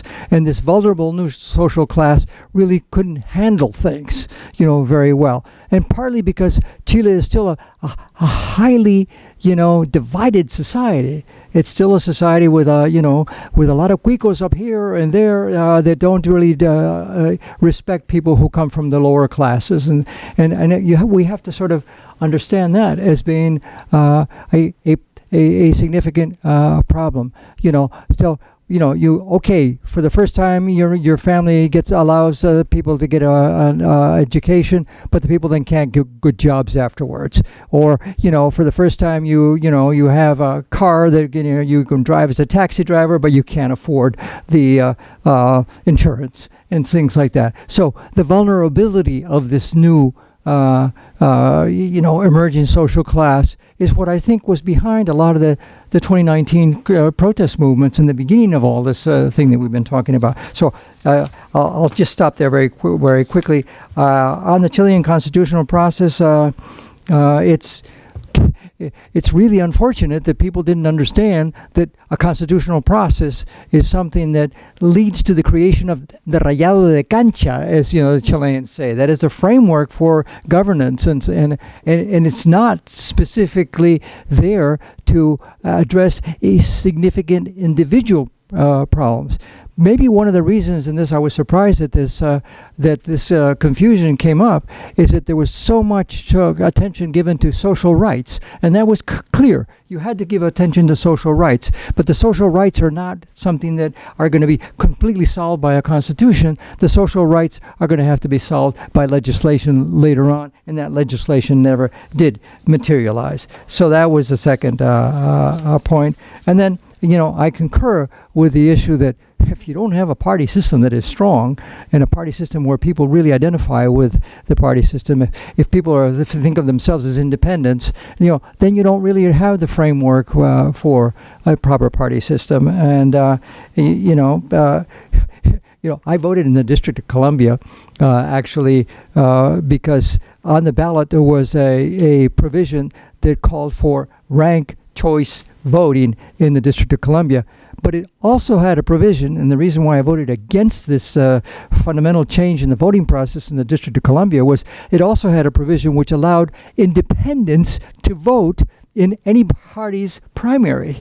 Why should independents vote in my party's primary, Because the independents, are going to sort of... So I take that point very seriously as well, that, you can't sort of think about a representative democracy not really working unless a representative democracy has institutions to be able to represent people, and those are the party systems, and that's a fundamental issue. So I congratulate you on the, pointing out these points, and I will now see the chair.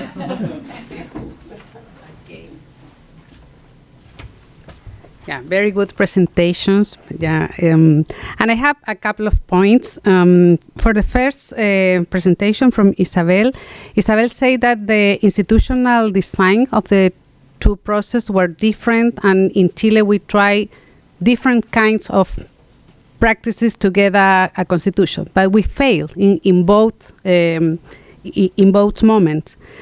I think that there is a problem with the legitimacy of the political system. The distrust is over everything. It's not just political parties, it's even social movements, the new social movements. And I've seen, as Isabel showed in the data, people distrust a couple of weeks after the work of the assembly is working. So I think that we need to focus more on distrust to understand why the process failed. Because as Arturo said, I really think that today, because of distrust, but as also because of inequality, we have a divided society in Chile. I see that Chile is living in two different ways.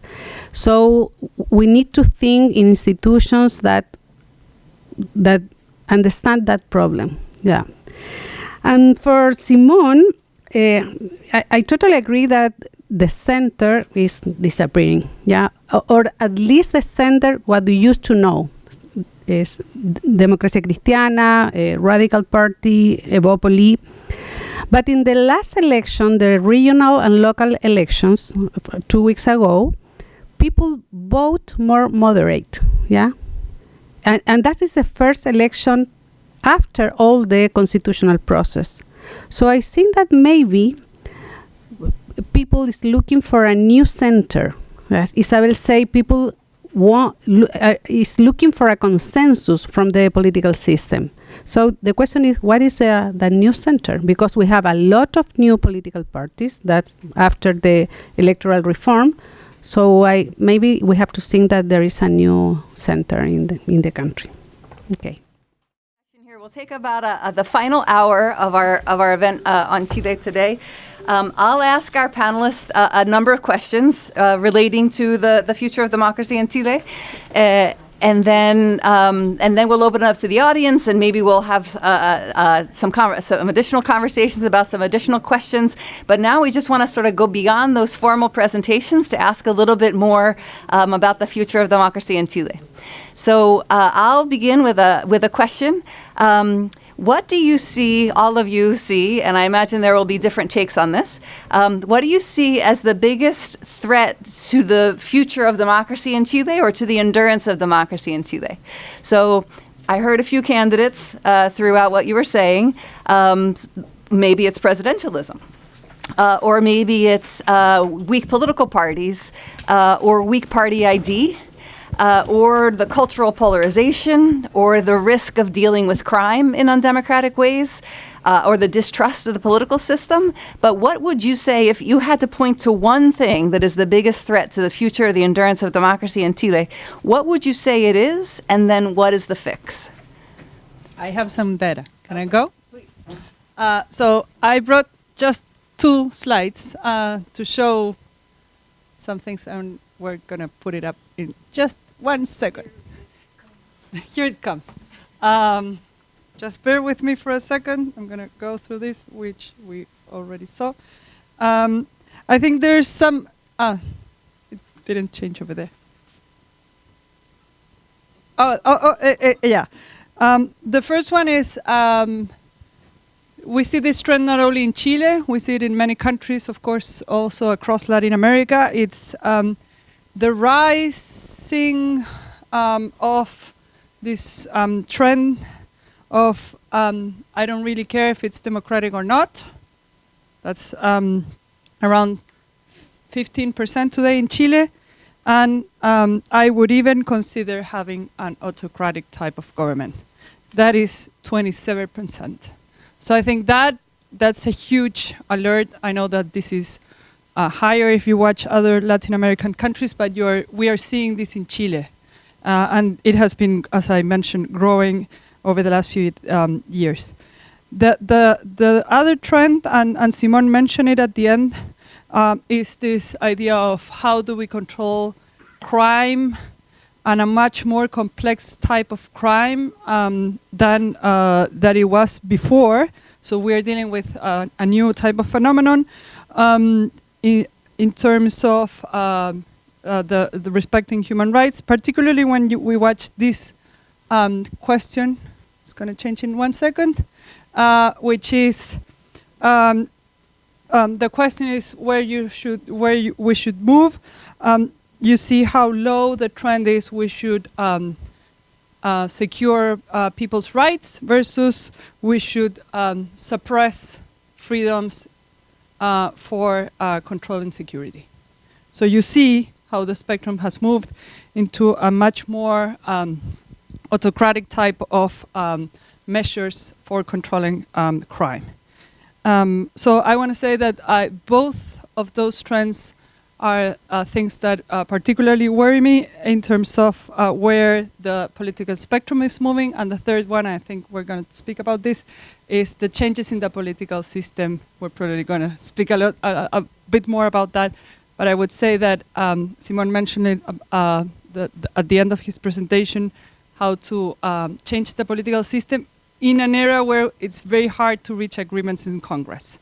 So the lack of urgency to change the political system is one. Now the constitutional processes failed, but agreeing on certain measures is probably harder, even more so. One idea for a solution, to a fix, to a way to address any one of those 3 challenges that you just identified. Okay, for the first one, I'm going to And just one. You can okay. So I'm going to refer only to the first one, which is the idea of the performance of democracy. I used to write a lot about this, but it's the idea that to increase the value of democracy, you have to link it to the performance of democratic institutions, not only Congress and political parties, but also the local institutions or who people interact with. And I think Going back to what I mentioned before about the OECD service, the contact or attending to the small things that people come in contact with in their daily basis, I think it's an avenue to solve the big issues of democracy.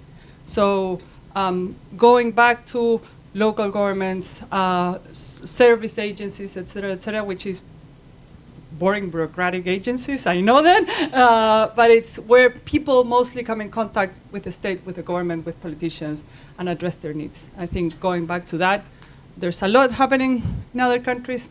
The US is not so much an example of this, but if you go back to Europe, there's a lot of innovation on how to improve government services or public services in general. Thank you. I think we're going to get to issues of democratic backsliding and democracy at some point during this panel, and I feel a little funny talking about it sitting in Democratic Backsliding Central here, Washington, D.C., but we'll get to that in a second.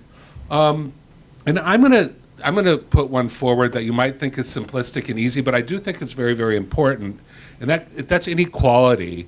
The inequality in Chile, and I don't mean just inequality, economic inequality. I mean the kind of inequality that Isabel referred to, about how people are treated in their basic dignity when they go certain places. First, let's do the economic, and then let's do the dignity. Some colleagues of mine in Chile did a study of the Human Development Index of the comunas of Santiago, right?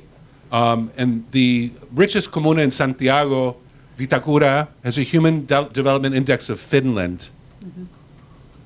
The poorest has, I think it was La Pintana, Estación Central, I'm not sure, but had a Human Development Index equivalent to sub-Saharan Africa.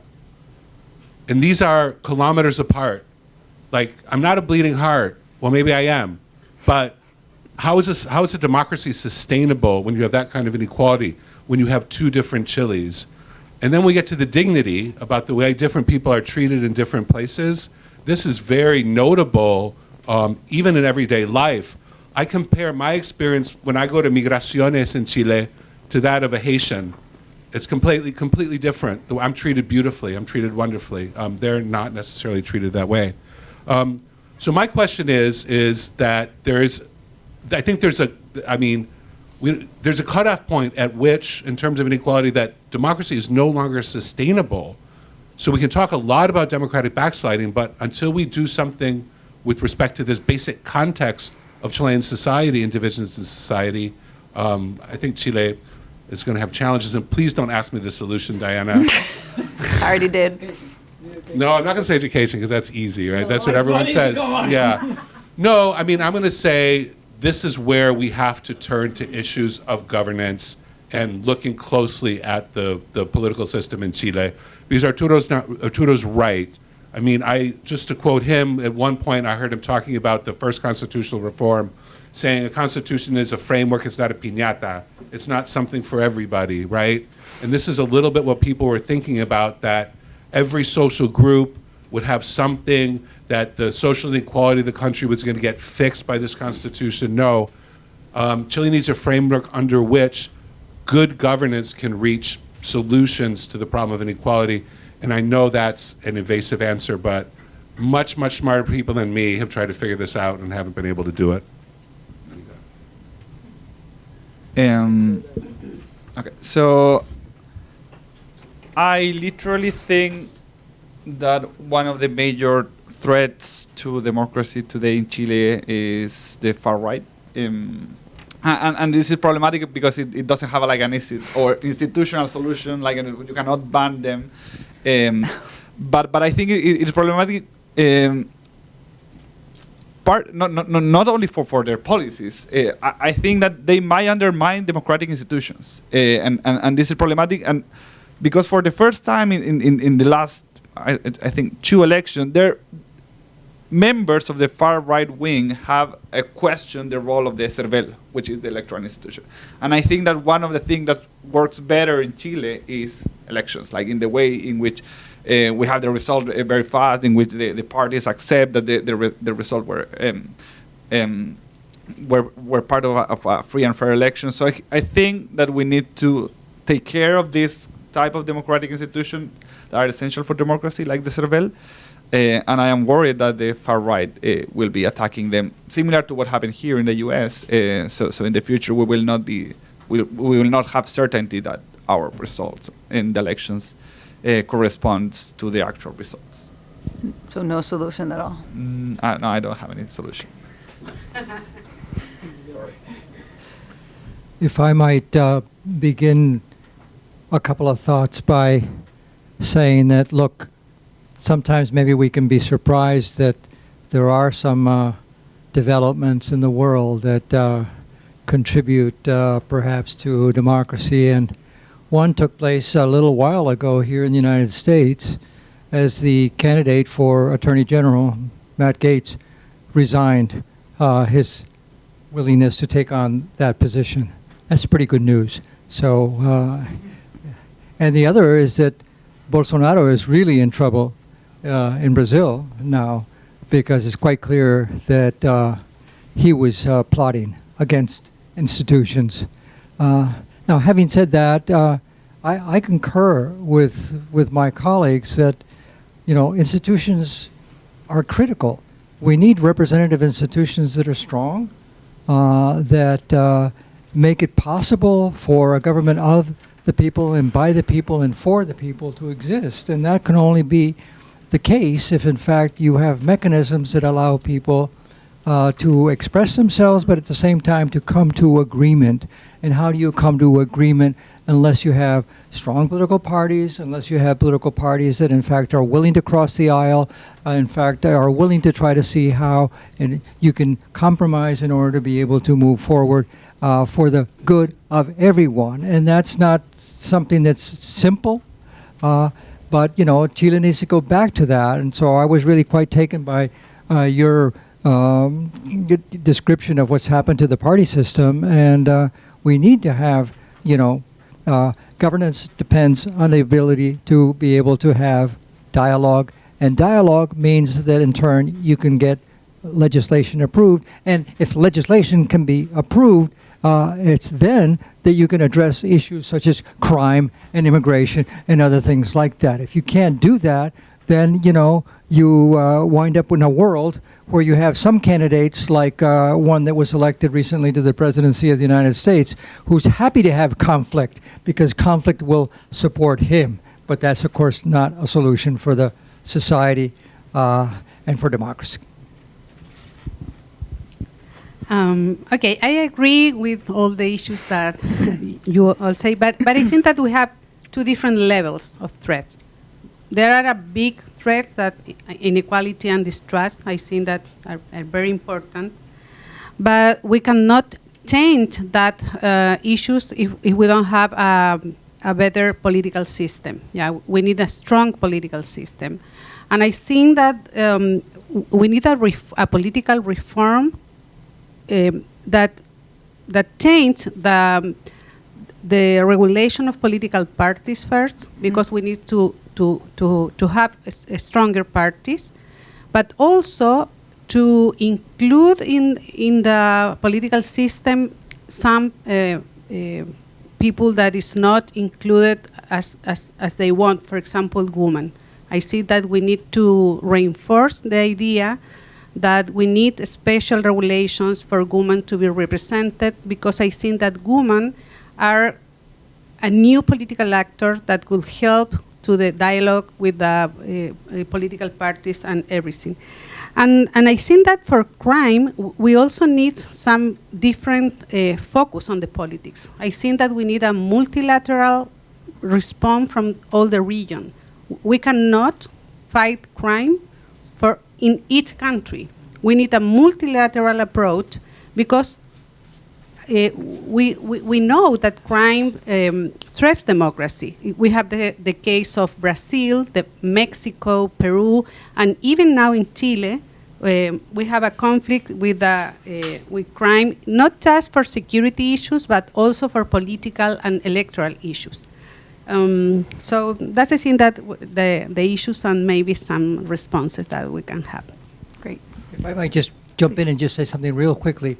I did receive the usual notice that I receive every week from the National Security Council of the United States with a long description of what's been going on while we have been talking right here in Brazil, and with the visit of the President of the United States in Brazil, and with the results of the G20 and so on and so forth. So I completely concur with what Pamela has just said. You know, these issues have to be addressed also with international institutions that are strong, that are well endowed, and at the same time with an understanding that something like international crime is a global phenomenon, and it's not just something that affects a particular country.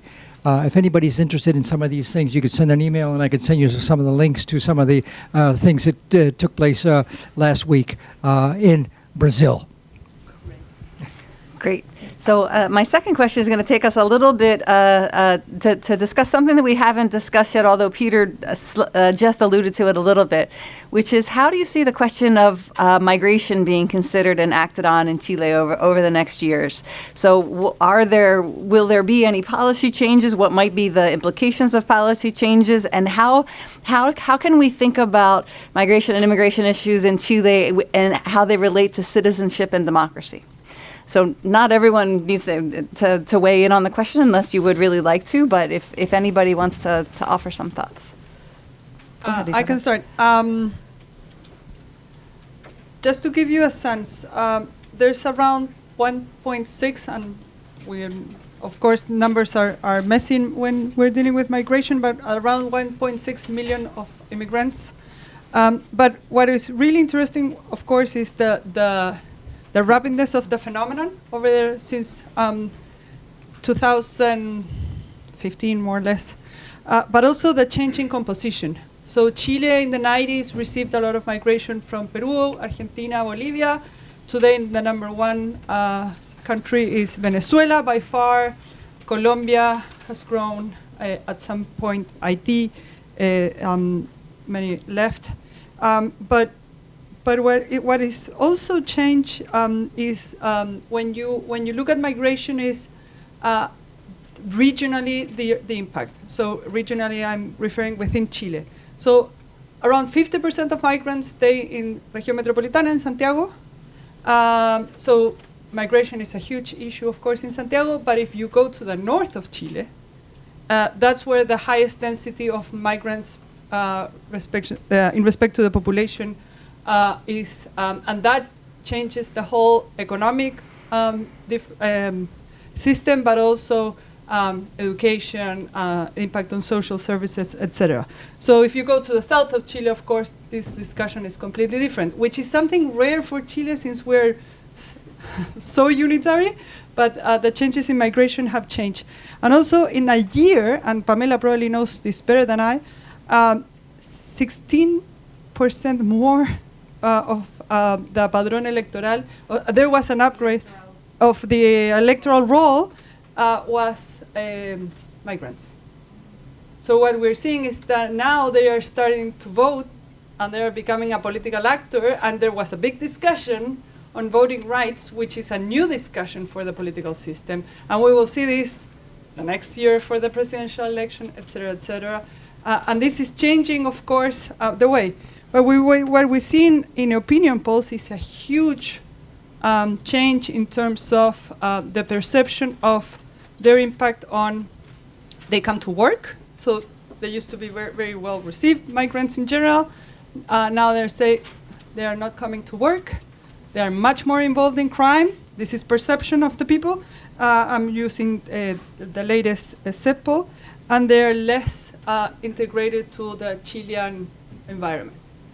When we look at hard data for crime, because this is perception, what we have seen is a rise not on crime related to immigration, but on a certain type of crime related to immigration, particularly in the north, related to drugs. And this is data from the Ministerio Público, and also on certain types of crime which are very, have been very different from traditional crime in Chile. So this has changed the perception, and migration is, in another poll, the Bicentenario, seen as one of the main conflicts for the Chilean society now and for the next few years. So I think this is becoming a much more relevant issue, and particularly if you go to the municipal elections in the north, what happened, the discussion that was being taken place is very concentrated in Iquique, Antofagasta, and those cities which were mining cities and now are completely different in terms of growth and their economy.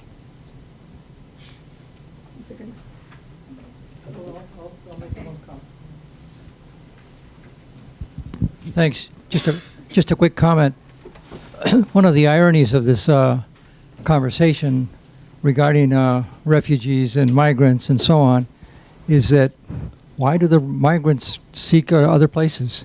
Because their situation is worse back home than it is. So unless those situations can be addressed by the international community, then it's going to be difficult. Look at it this way, from the point of view of the United States, if migrants that send remittances to countries in Central America weren't able to send those remittances to the countries in Central America from the work that they do in the United States, then those countries would be in worse shape, and it would be possible, likely, in fact, that there would be more push for international migrants to leave their particular countries. So this is a global issue that needs to be addressed also by global institutions and not just individual countries. Okay, migration in Chile is changed, as Isabel said, but we have a discussion, a political discussion about the focus of public policy about migration. Some people focus in security issues, and other people is thinking about human rights. So that is a very big problem, because the migration is a global issue, and it's a different global issue from a decades ago, because now people who migrate are not going directly to another country. People move from country to country. For example, we have people coming from Haiti a couple of years ago, and then people left Chile and go to another country. Now we have this migration from Venezuela, and less from other countries. So I think this is a very big issue in social and political concerns in Chile. And in the electoral terms, we have a special regulation in Chile that is very old, that all people who are migrant after 5 years living in Chile, they can vote in any election, local, regional, or national elections. So, and that legislation, it was when we have no migrants in Chile, because it's a very far country, far away from other countries. But now we have a lot of new people coming to Chile, and the 5% of the electoral roll is people from other countries.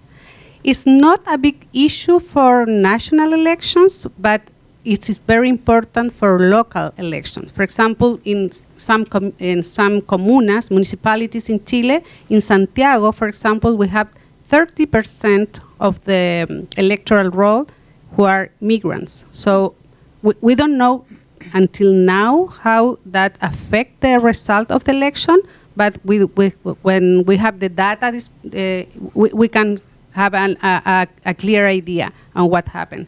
So I think that in the future it's going to be a political issue. For example, when we discuss the mandatory vote, the political parties in Congress try to say that migrant people they don't need to have a mandatory vote.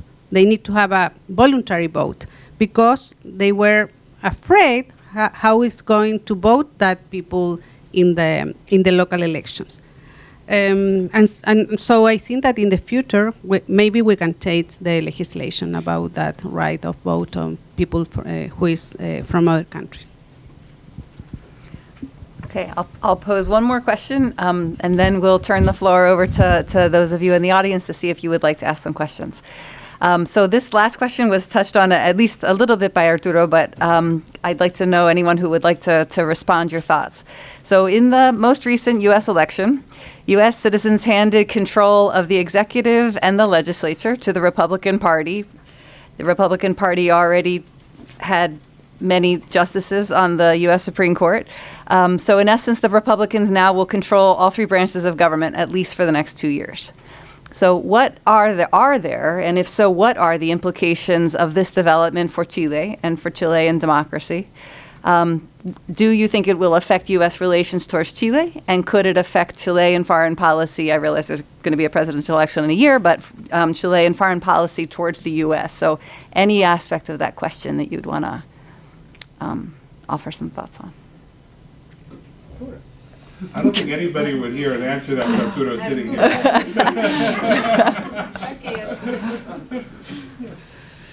Listen, that's something to be seen still. It's a little bit early to do that. Having been a participant in the deep state 3 times, and the first Clinton administration in charge of the relationship with Mexico, and the second Clinton administration in the National Security Council, and in the first Obama administration as Assistant Secretary of State for the Western Hemisphere in the Department of State, I, as a political appointment, came to really, really appreciate and admire the work of the professionals within the services.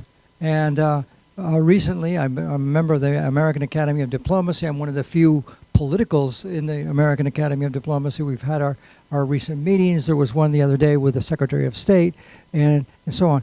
I think this is going to have to be, from the point of view of the United States, it's going to really have to be seen what happens, in fact, to the professional institutions. And this goes for the United States as well. Foreign policy should not be run by political people. It should be run by people who are professionals in their work, who know how to do that work, who take orders, obviously, from the political people, but who are also constrained, as we saw in the first Trump administration, constrained by many of these people. I was honored to come to Georgetown University on Veterans Day, when Georgetown University actually celebrated Veterans Day by having the former Joint Chiefs of Staff, honored at Georgetown. And he gave a marvelous speech. But that's the kind of person. He took issue with what Trump was saying and doing. So that really is very important. And it's important for other countries as well. You cannot have, essentially, like what happened also in Brazil, that the officials disregard the professionals. And the professionals are really important. And the professionals are important, and I finish with this, not only in individual governments, foreign services, and judicial services, etc., but in international institutions. Let's remember that as well. We need a strong organization of American states. We need a strong, United Nations, etc. Thanks.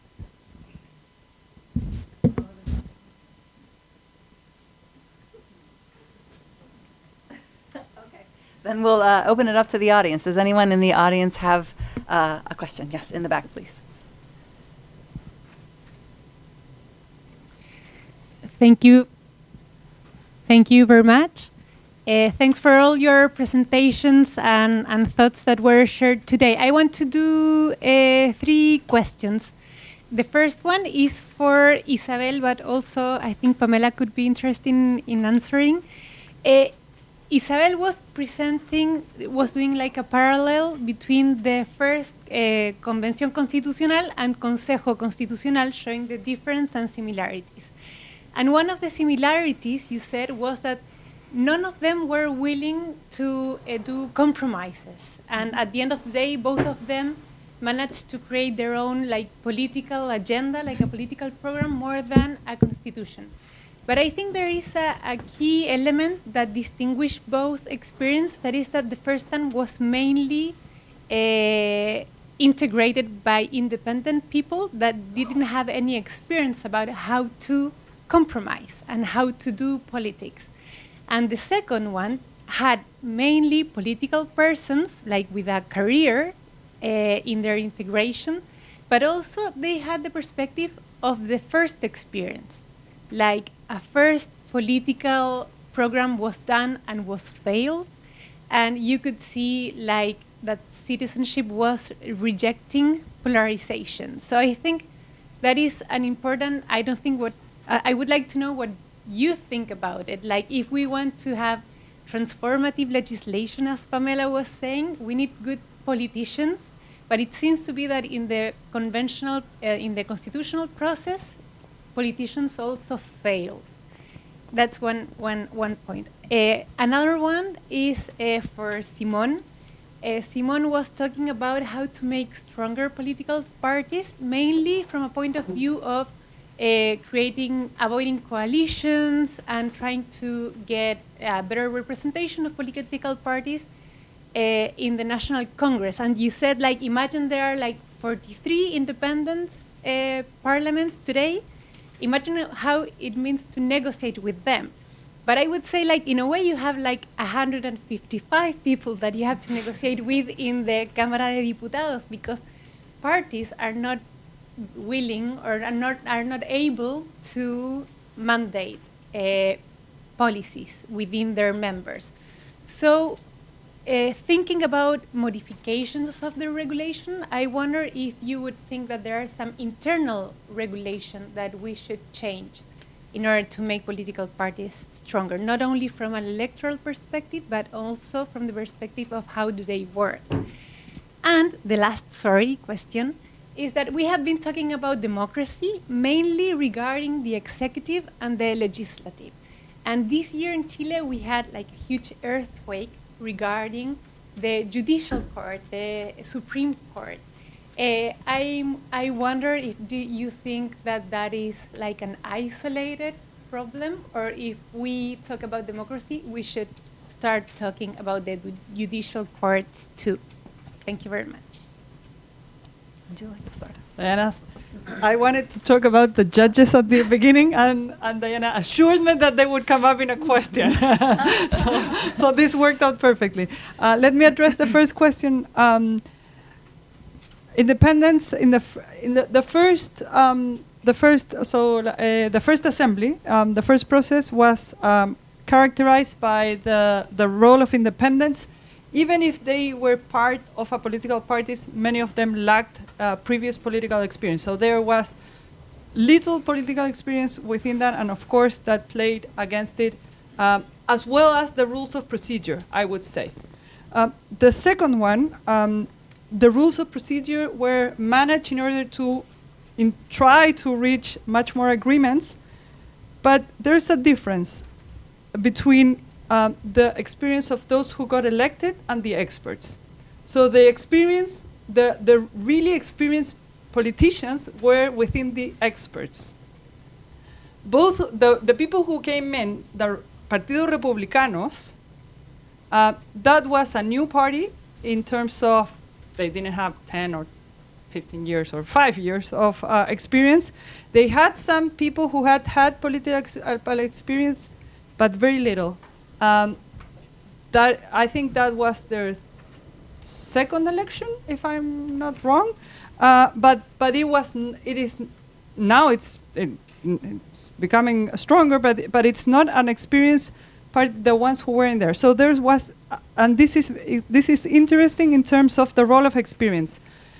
When you look at the composition of the experts, they quickly agreed on reaching almost all provisions of their draft by a unanimous type of agreement. And they intentioned that. And I think at the end it was like 90% of the draft had widespread support, and the experts included Partido Republicanos to the Communist Party and Frente Amplio. And I think that experience, and I know that Peter says, oh, the experts were not valued, but if you look at the data, there's some change regarding when they produced the draft. a little, not that much, but a little change. But I would say that the value of political experience, which was something that during the estallido was sort of very badly posed, has been sort of the only thing that came out of or the little thing that came out of the constitutional processes was valuing political experience, which is interesting because if you look at the people who participated in both processes, I would say it produced very few leaders. None of them are really successful today in terms of political candidates to municipalities. We could have emerged with a new generation of leaders from both sides. Didn't happen. To the question of the judiciary, there's a huge, I would say, issue with the judicial system in Chile. We have a crisis in the Supreme Court, and I would say that as important as it is to change the political system, it is as important as to change the system that we have for Supreme Court appointments.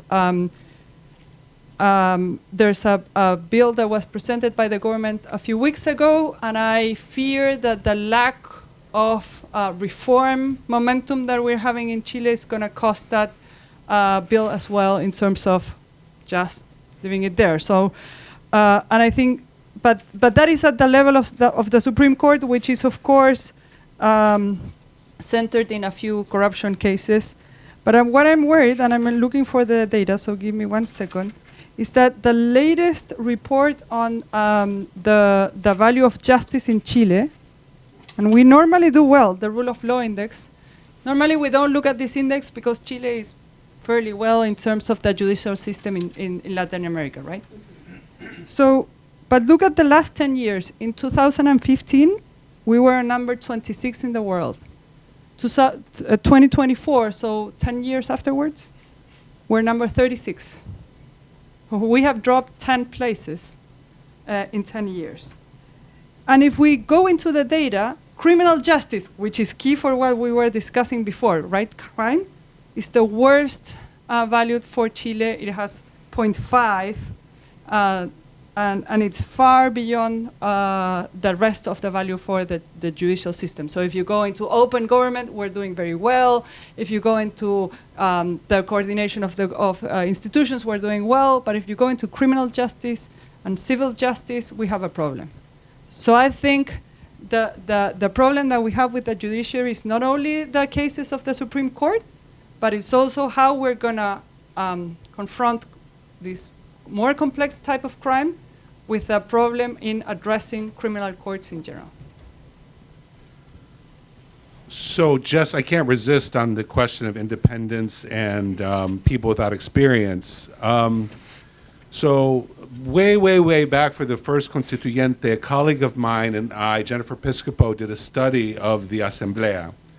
And what we found was that 78% of the people sitting in that room had no political experience at all, none. So this prompted an idea, and we started working with Pamela, and the three of us are working on a database right now. We've got tens of thousands of entries from every politician from 1989 until now regarding their experience, that whether they have bureaucratic experience, political experience, experience in other forms, in the ministries, that sort of thing. And so keep an eye out, because eventually, if we ever get it done, there's going to be a very interesting publication coming out of it. But our preliminary data and what we're seeing is, and this is a problem, because we've all recognized the importance of party building here. The problem is that Chileans they want independence, and they want people with no experience. Those are the people that are getting elected. So as much as we want to say that we want experienced people, that people are voting for the independents, and the politicians know that. They know that they're more likely to win as they run an independent as if they run under a party label, even if there's a de facto connection to a party. So this raises a much more serious problem in terms of party building if we have a public preference for independence and people without experience. The literature on presidentialism shows this. You know, people say, Donald Trump, no political experience. But it's not just him. Across presidential systems in the world, the problem with political recruitment in presidential systems is that it produces political outsiders that have no experience. Parliamentary systems don't do that. So in this sense, I'll leave it to Simon to figure out how we're going to change this trend. May I first refer No, you have to. a little bit about the constitution making process, because I also study these kind of things, and one of our preferred discussions with Diana about institutional processes is related to this relationship between rules and behaviors. And I agree that there were several things in which, in terms of design, these processes were similar, but the problem is that you might have the same rules, but with a different configuration of actors, you will have a totally different outcome. And I'm mentioning this because there is something critical about these two processes that haven't been mentioned, and it's the status quo. So in the first convention, the status quo was not favorable for the main political force in the convention that were the center left, or the left in general. But in the second one, the status quo was the same, that was the current existing constitution, but that was in favor of the right wing, because they, I don't know if they fully like this constitution, but it's their constitution at the end of the day. So that kind of a small difference in terms of the configuration factor of the processes, even under the same design, it create a completely different scenario. So I think that the failure has a different political mean in each of the processes, and I think that this is something important to highlight. So regarding political parties, yes, I agree with you that there is a major problem in general of party discipline. So I mentioned some things in the presentation, but yesterday actually Pamela was in a forum at McCourt, and she referred to the proportional system and how this reform under Bachelet maybe, she didn't use this word, but partially might have affected fragmentation too.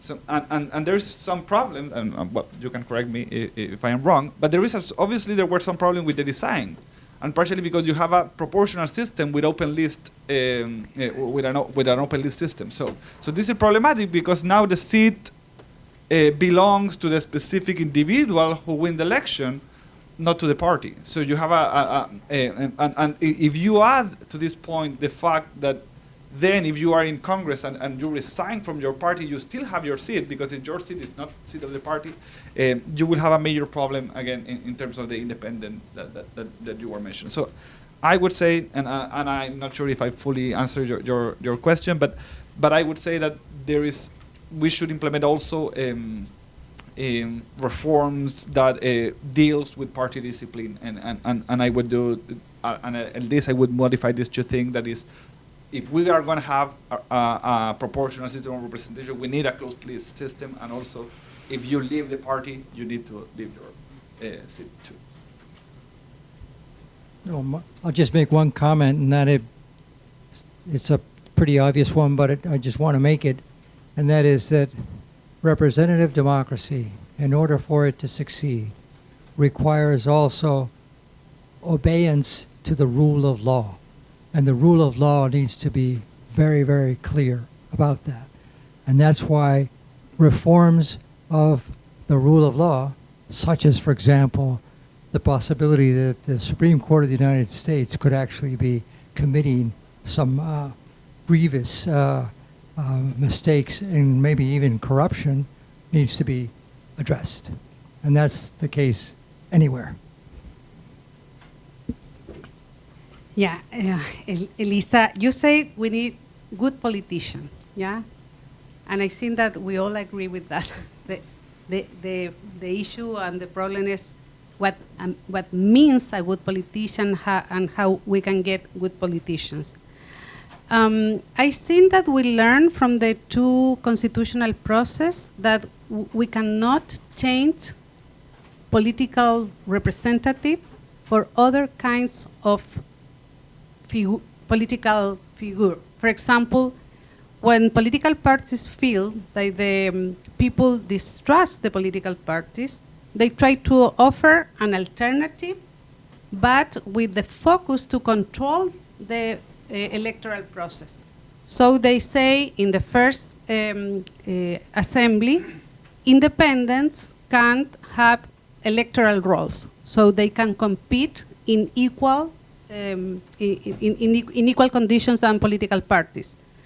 But I think that the political parties saw that they can have independent candidates who are near the political parties. And the result, it was really different.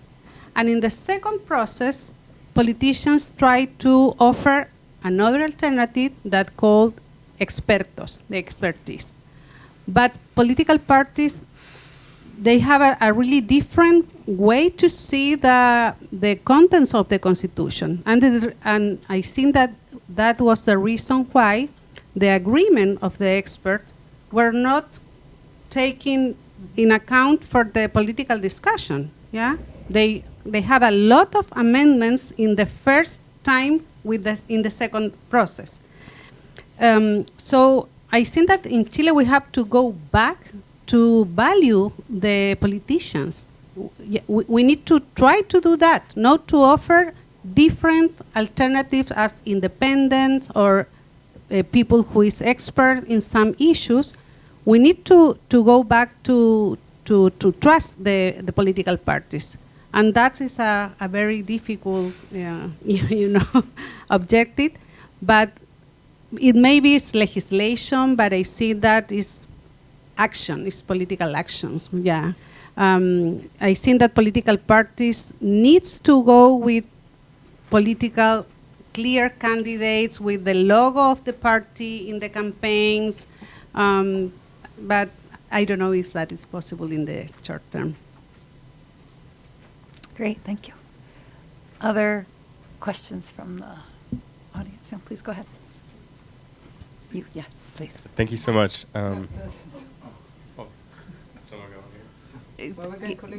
Yeah, well, actually, that's a great idea. Why don't you both ask your question, and then we can have maybe one last round of responses. Yeah. Okay, I'll be quick. Yeah, I was just curious, and I'm sorry I wasn't able to join the earlier sessions. If anybody could talk about the role of media in the media landscape in Chile and how that may be affecting, especially the future of democracy in Chile, and that includes both social media and network television. Yeah, I'm also curious about lessons to glean from Chile for the U.S. In this aspect. Also curious how that relates to Simon's point about the growth of the far right and how they're intervening in media potentially. Great, thank you. Hi, great presentations. A lot of food for thought, so thank you for your comments and presentations. This question may be for a couple of you, so feel free to answer them. So is it possible that we are having like a misplaced ideology and expectations? So for example, maybe we're trying to enact laws that go beyond the function of the law and actually social engineer the society according to our ideology preferences? Or is it possible that we are having misplaced ideology in social movements instead of political parties, but we are expecting the social movements to work as a political party delivering political outcomes? Is it possible also that we have a lot of misplaced information regarding ideology that we placed going back to social media and not in traditional sources? So the question would be, how can we reorder our ideology so that they are aligned and can function as a channel so that political can deliver the necessary outcomes? Thank you. Maybe we'll start at the other end, Pamela, and come this way this time. I don't know whether, Pamela, you have any thoughts on any of those. Go ahead. James Madison, after becoming president, the author, again, of the Federalist Papers, recognized after he became president that, in fact, factions, which is what he wrote against in the Federalist Papers, were not such a bad idea, that, in fact, you did need parties in order to be able to have adequate representative democracy. So I defer to President Madison. Okay, first of the role of media. The media in Chile is really different from here because we have a concentrated owner of the most of media in Chile.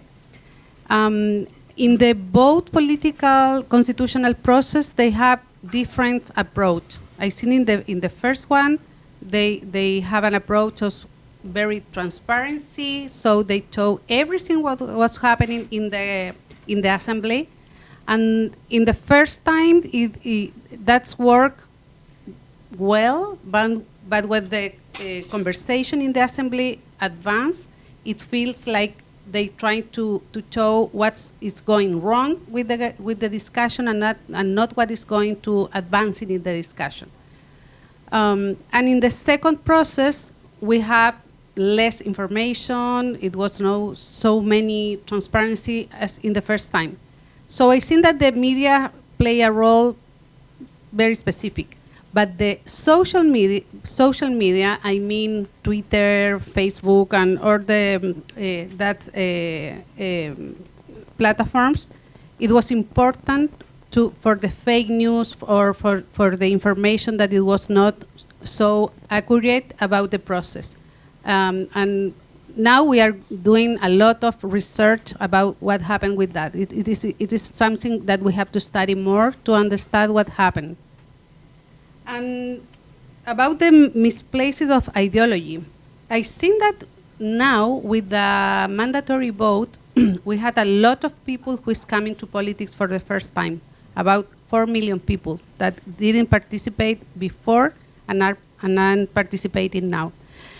And I think that new political actors, especially from the far right, they say that they have no ideology, they are really independent, but they have a clear ideology. For example, now we have an election, a second round election from governors this Sunday in Chile, and in the main region we have 2 candidates, yeah, both with the same last name, Orrego, yeah. So that is a very strange thing in politics, but there is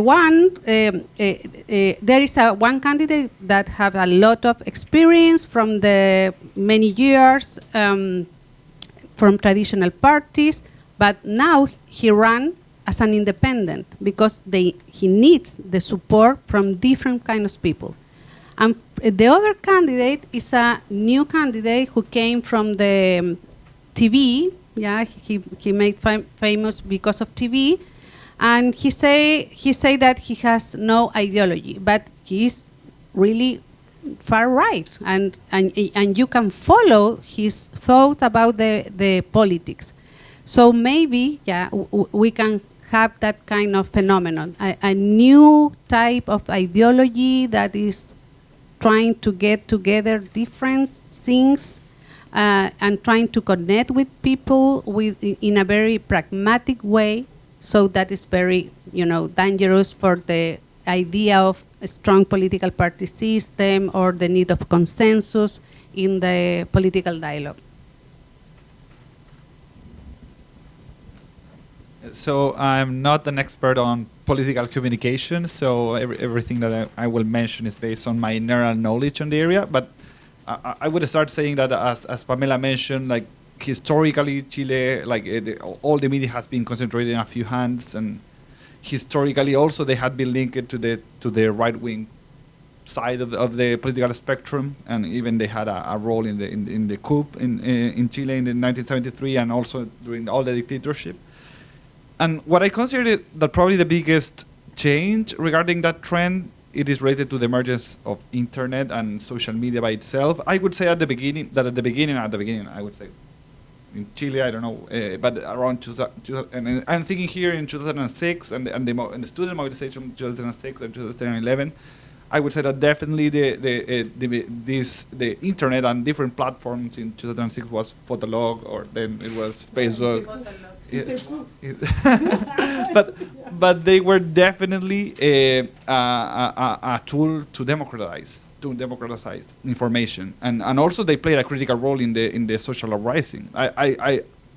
There were no leaders during the social uprising, so basically everything, like all the convocatorias, the covenants were coordinated centrally via social media. So I would say that until that point in Chile, I would say that the role of media was to democratize access to information. But then we have this shared concern with this information that I think it's happening in every part of the world. And I really have no idea how to deal with it. Although the Speaker of the government, Camila Vallejo, she's with an agenda on misinformation, but I think that she's quite alone working on that in the state, so I don't know what will happen. I don't really have any comment on the media that hasn't already been made. I wanted to just focus a little bit on the question of ideology. And this gets back to Simon's presentation, which was outstanding and very interesting. And he was asking about the center. You know, where is the center in Chile? Well, recently some work I've been doing, we've been trying to figure out, with another colleague, we've been trying to figure out the Chilean voter. That's the general goal of the project, to figure out the Chilean voter, which is a challenge.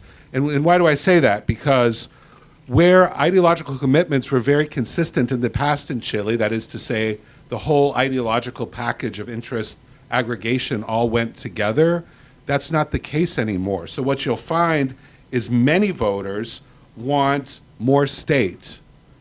They want more state in their lives, but they want fewer immigrants, and they want more security, but they want progressive social issues, and they switch back and forth, and they vote inconsistently, right? This is not the kind of ideological voter that we saw in Chile in the past. So here, if we think about that, more state, more security, fewer immigrants, progressive social issues, is that the center, Simon? Because what that sounds like to me is populism, right? I mean, if we think about it. And this, to me, I think is the interesting big question for Chile moving forward. Is this voter, this what we might call in our old ideological boxes, a schizophrenic voter, is that the future for Chile? And if it is, then, you know, the specter of populism, even though Chile has historically really avoided it, is, I think, hanging over the future. Just two thoughts. One is, because I work in a university, we study a lot about teenagers, so like 17, 18 years old, and they are fully getting informed in TikTok. So they do not read traditional media, and they and that's like a completely different world in terms of what they are reading, how they are getting informed, and I think the generational change is absolute. Even in, of course, this is true also in other countries, especially here. But we have seen TikTok as the new social media for information. Instagram is for posting about your private life, but getting information, it's where they are going to. On the question on ideology, I just wanted to mention two things. One is what I found interesting in the last municipal election is that there was a sort of, which is different from here, I think, there was sort of, ¿cómo se dice castigo? Punishment. Thank you. A punishment towards aggressive types of leaderships from both the right and the left. Not everybody. I'm doing a generalization, but most of the candidates that had sort of an aggressive type of approach from both sides of the political spectrum were punished, and I think that's interesting for what we're seeing across the globe in terms of the type of candidate that is being elected. And the other one is that I think it's interesting, the idea of course of parties and how parties are key for the aggregation of interest. But also we have lost, and this was very clear in Simon's presentation, the leadership not only in social movements but also in traditional institutions that were very important for the political spectrum. For example, the Catholic Church. If you look at the 90s, the Catholic Church served different roles. Disappeared. Social movements, the workers' movement. So much more fragmented, not only when you see the number of parties in Congress, but also on leaderships in terms of leading the different, health reform, pension reform. And that gets this shift in ideology that is very clearly, there's a website called Decide Chile. I'm not a part of the organization, so I'm not doing publicity for myself. And you can see what Peter was saying in terms of the shifting movement between one election to the other. And you can go vote left in one election, 6 months later, you vote right. And I think the lack of general leadership within the political spectrum, but also the social spectrum, is getting it harder and harder to read. Okay, it's going on 5 o'clock, so I think we will leave it there. Thank you very, very much to our panelists for the amazingly rich discussion. Thank you for everybody for attending, for asking the questions and being so attentive.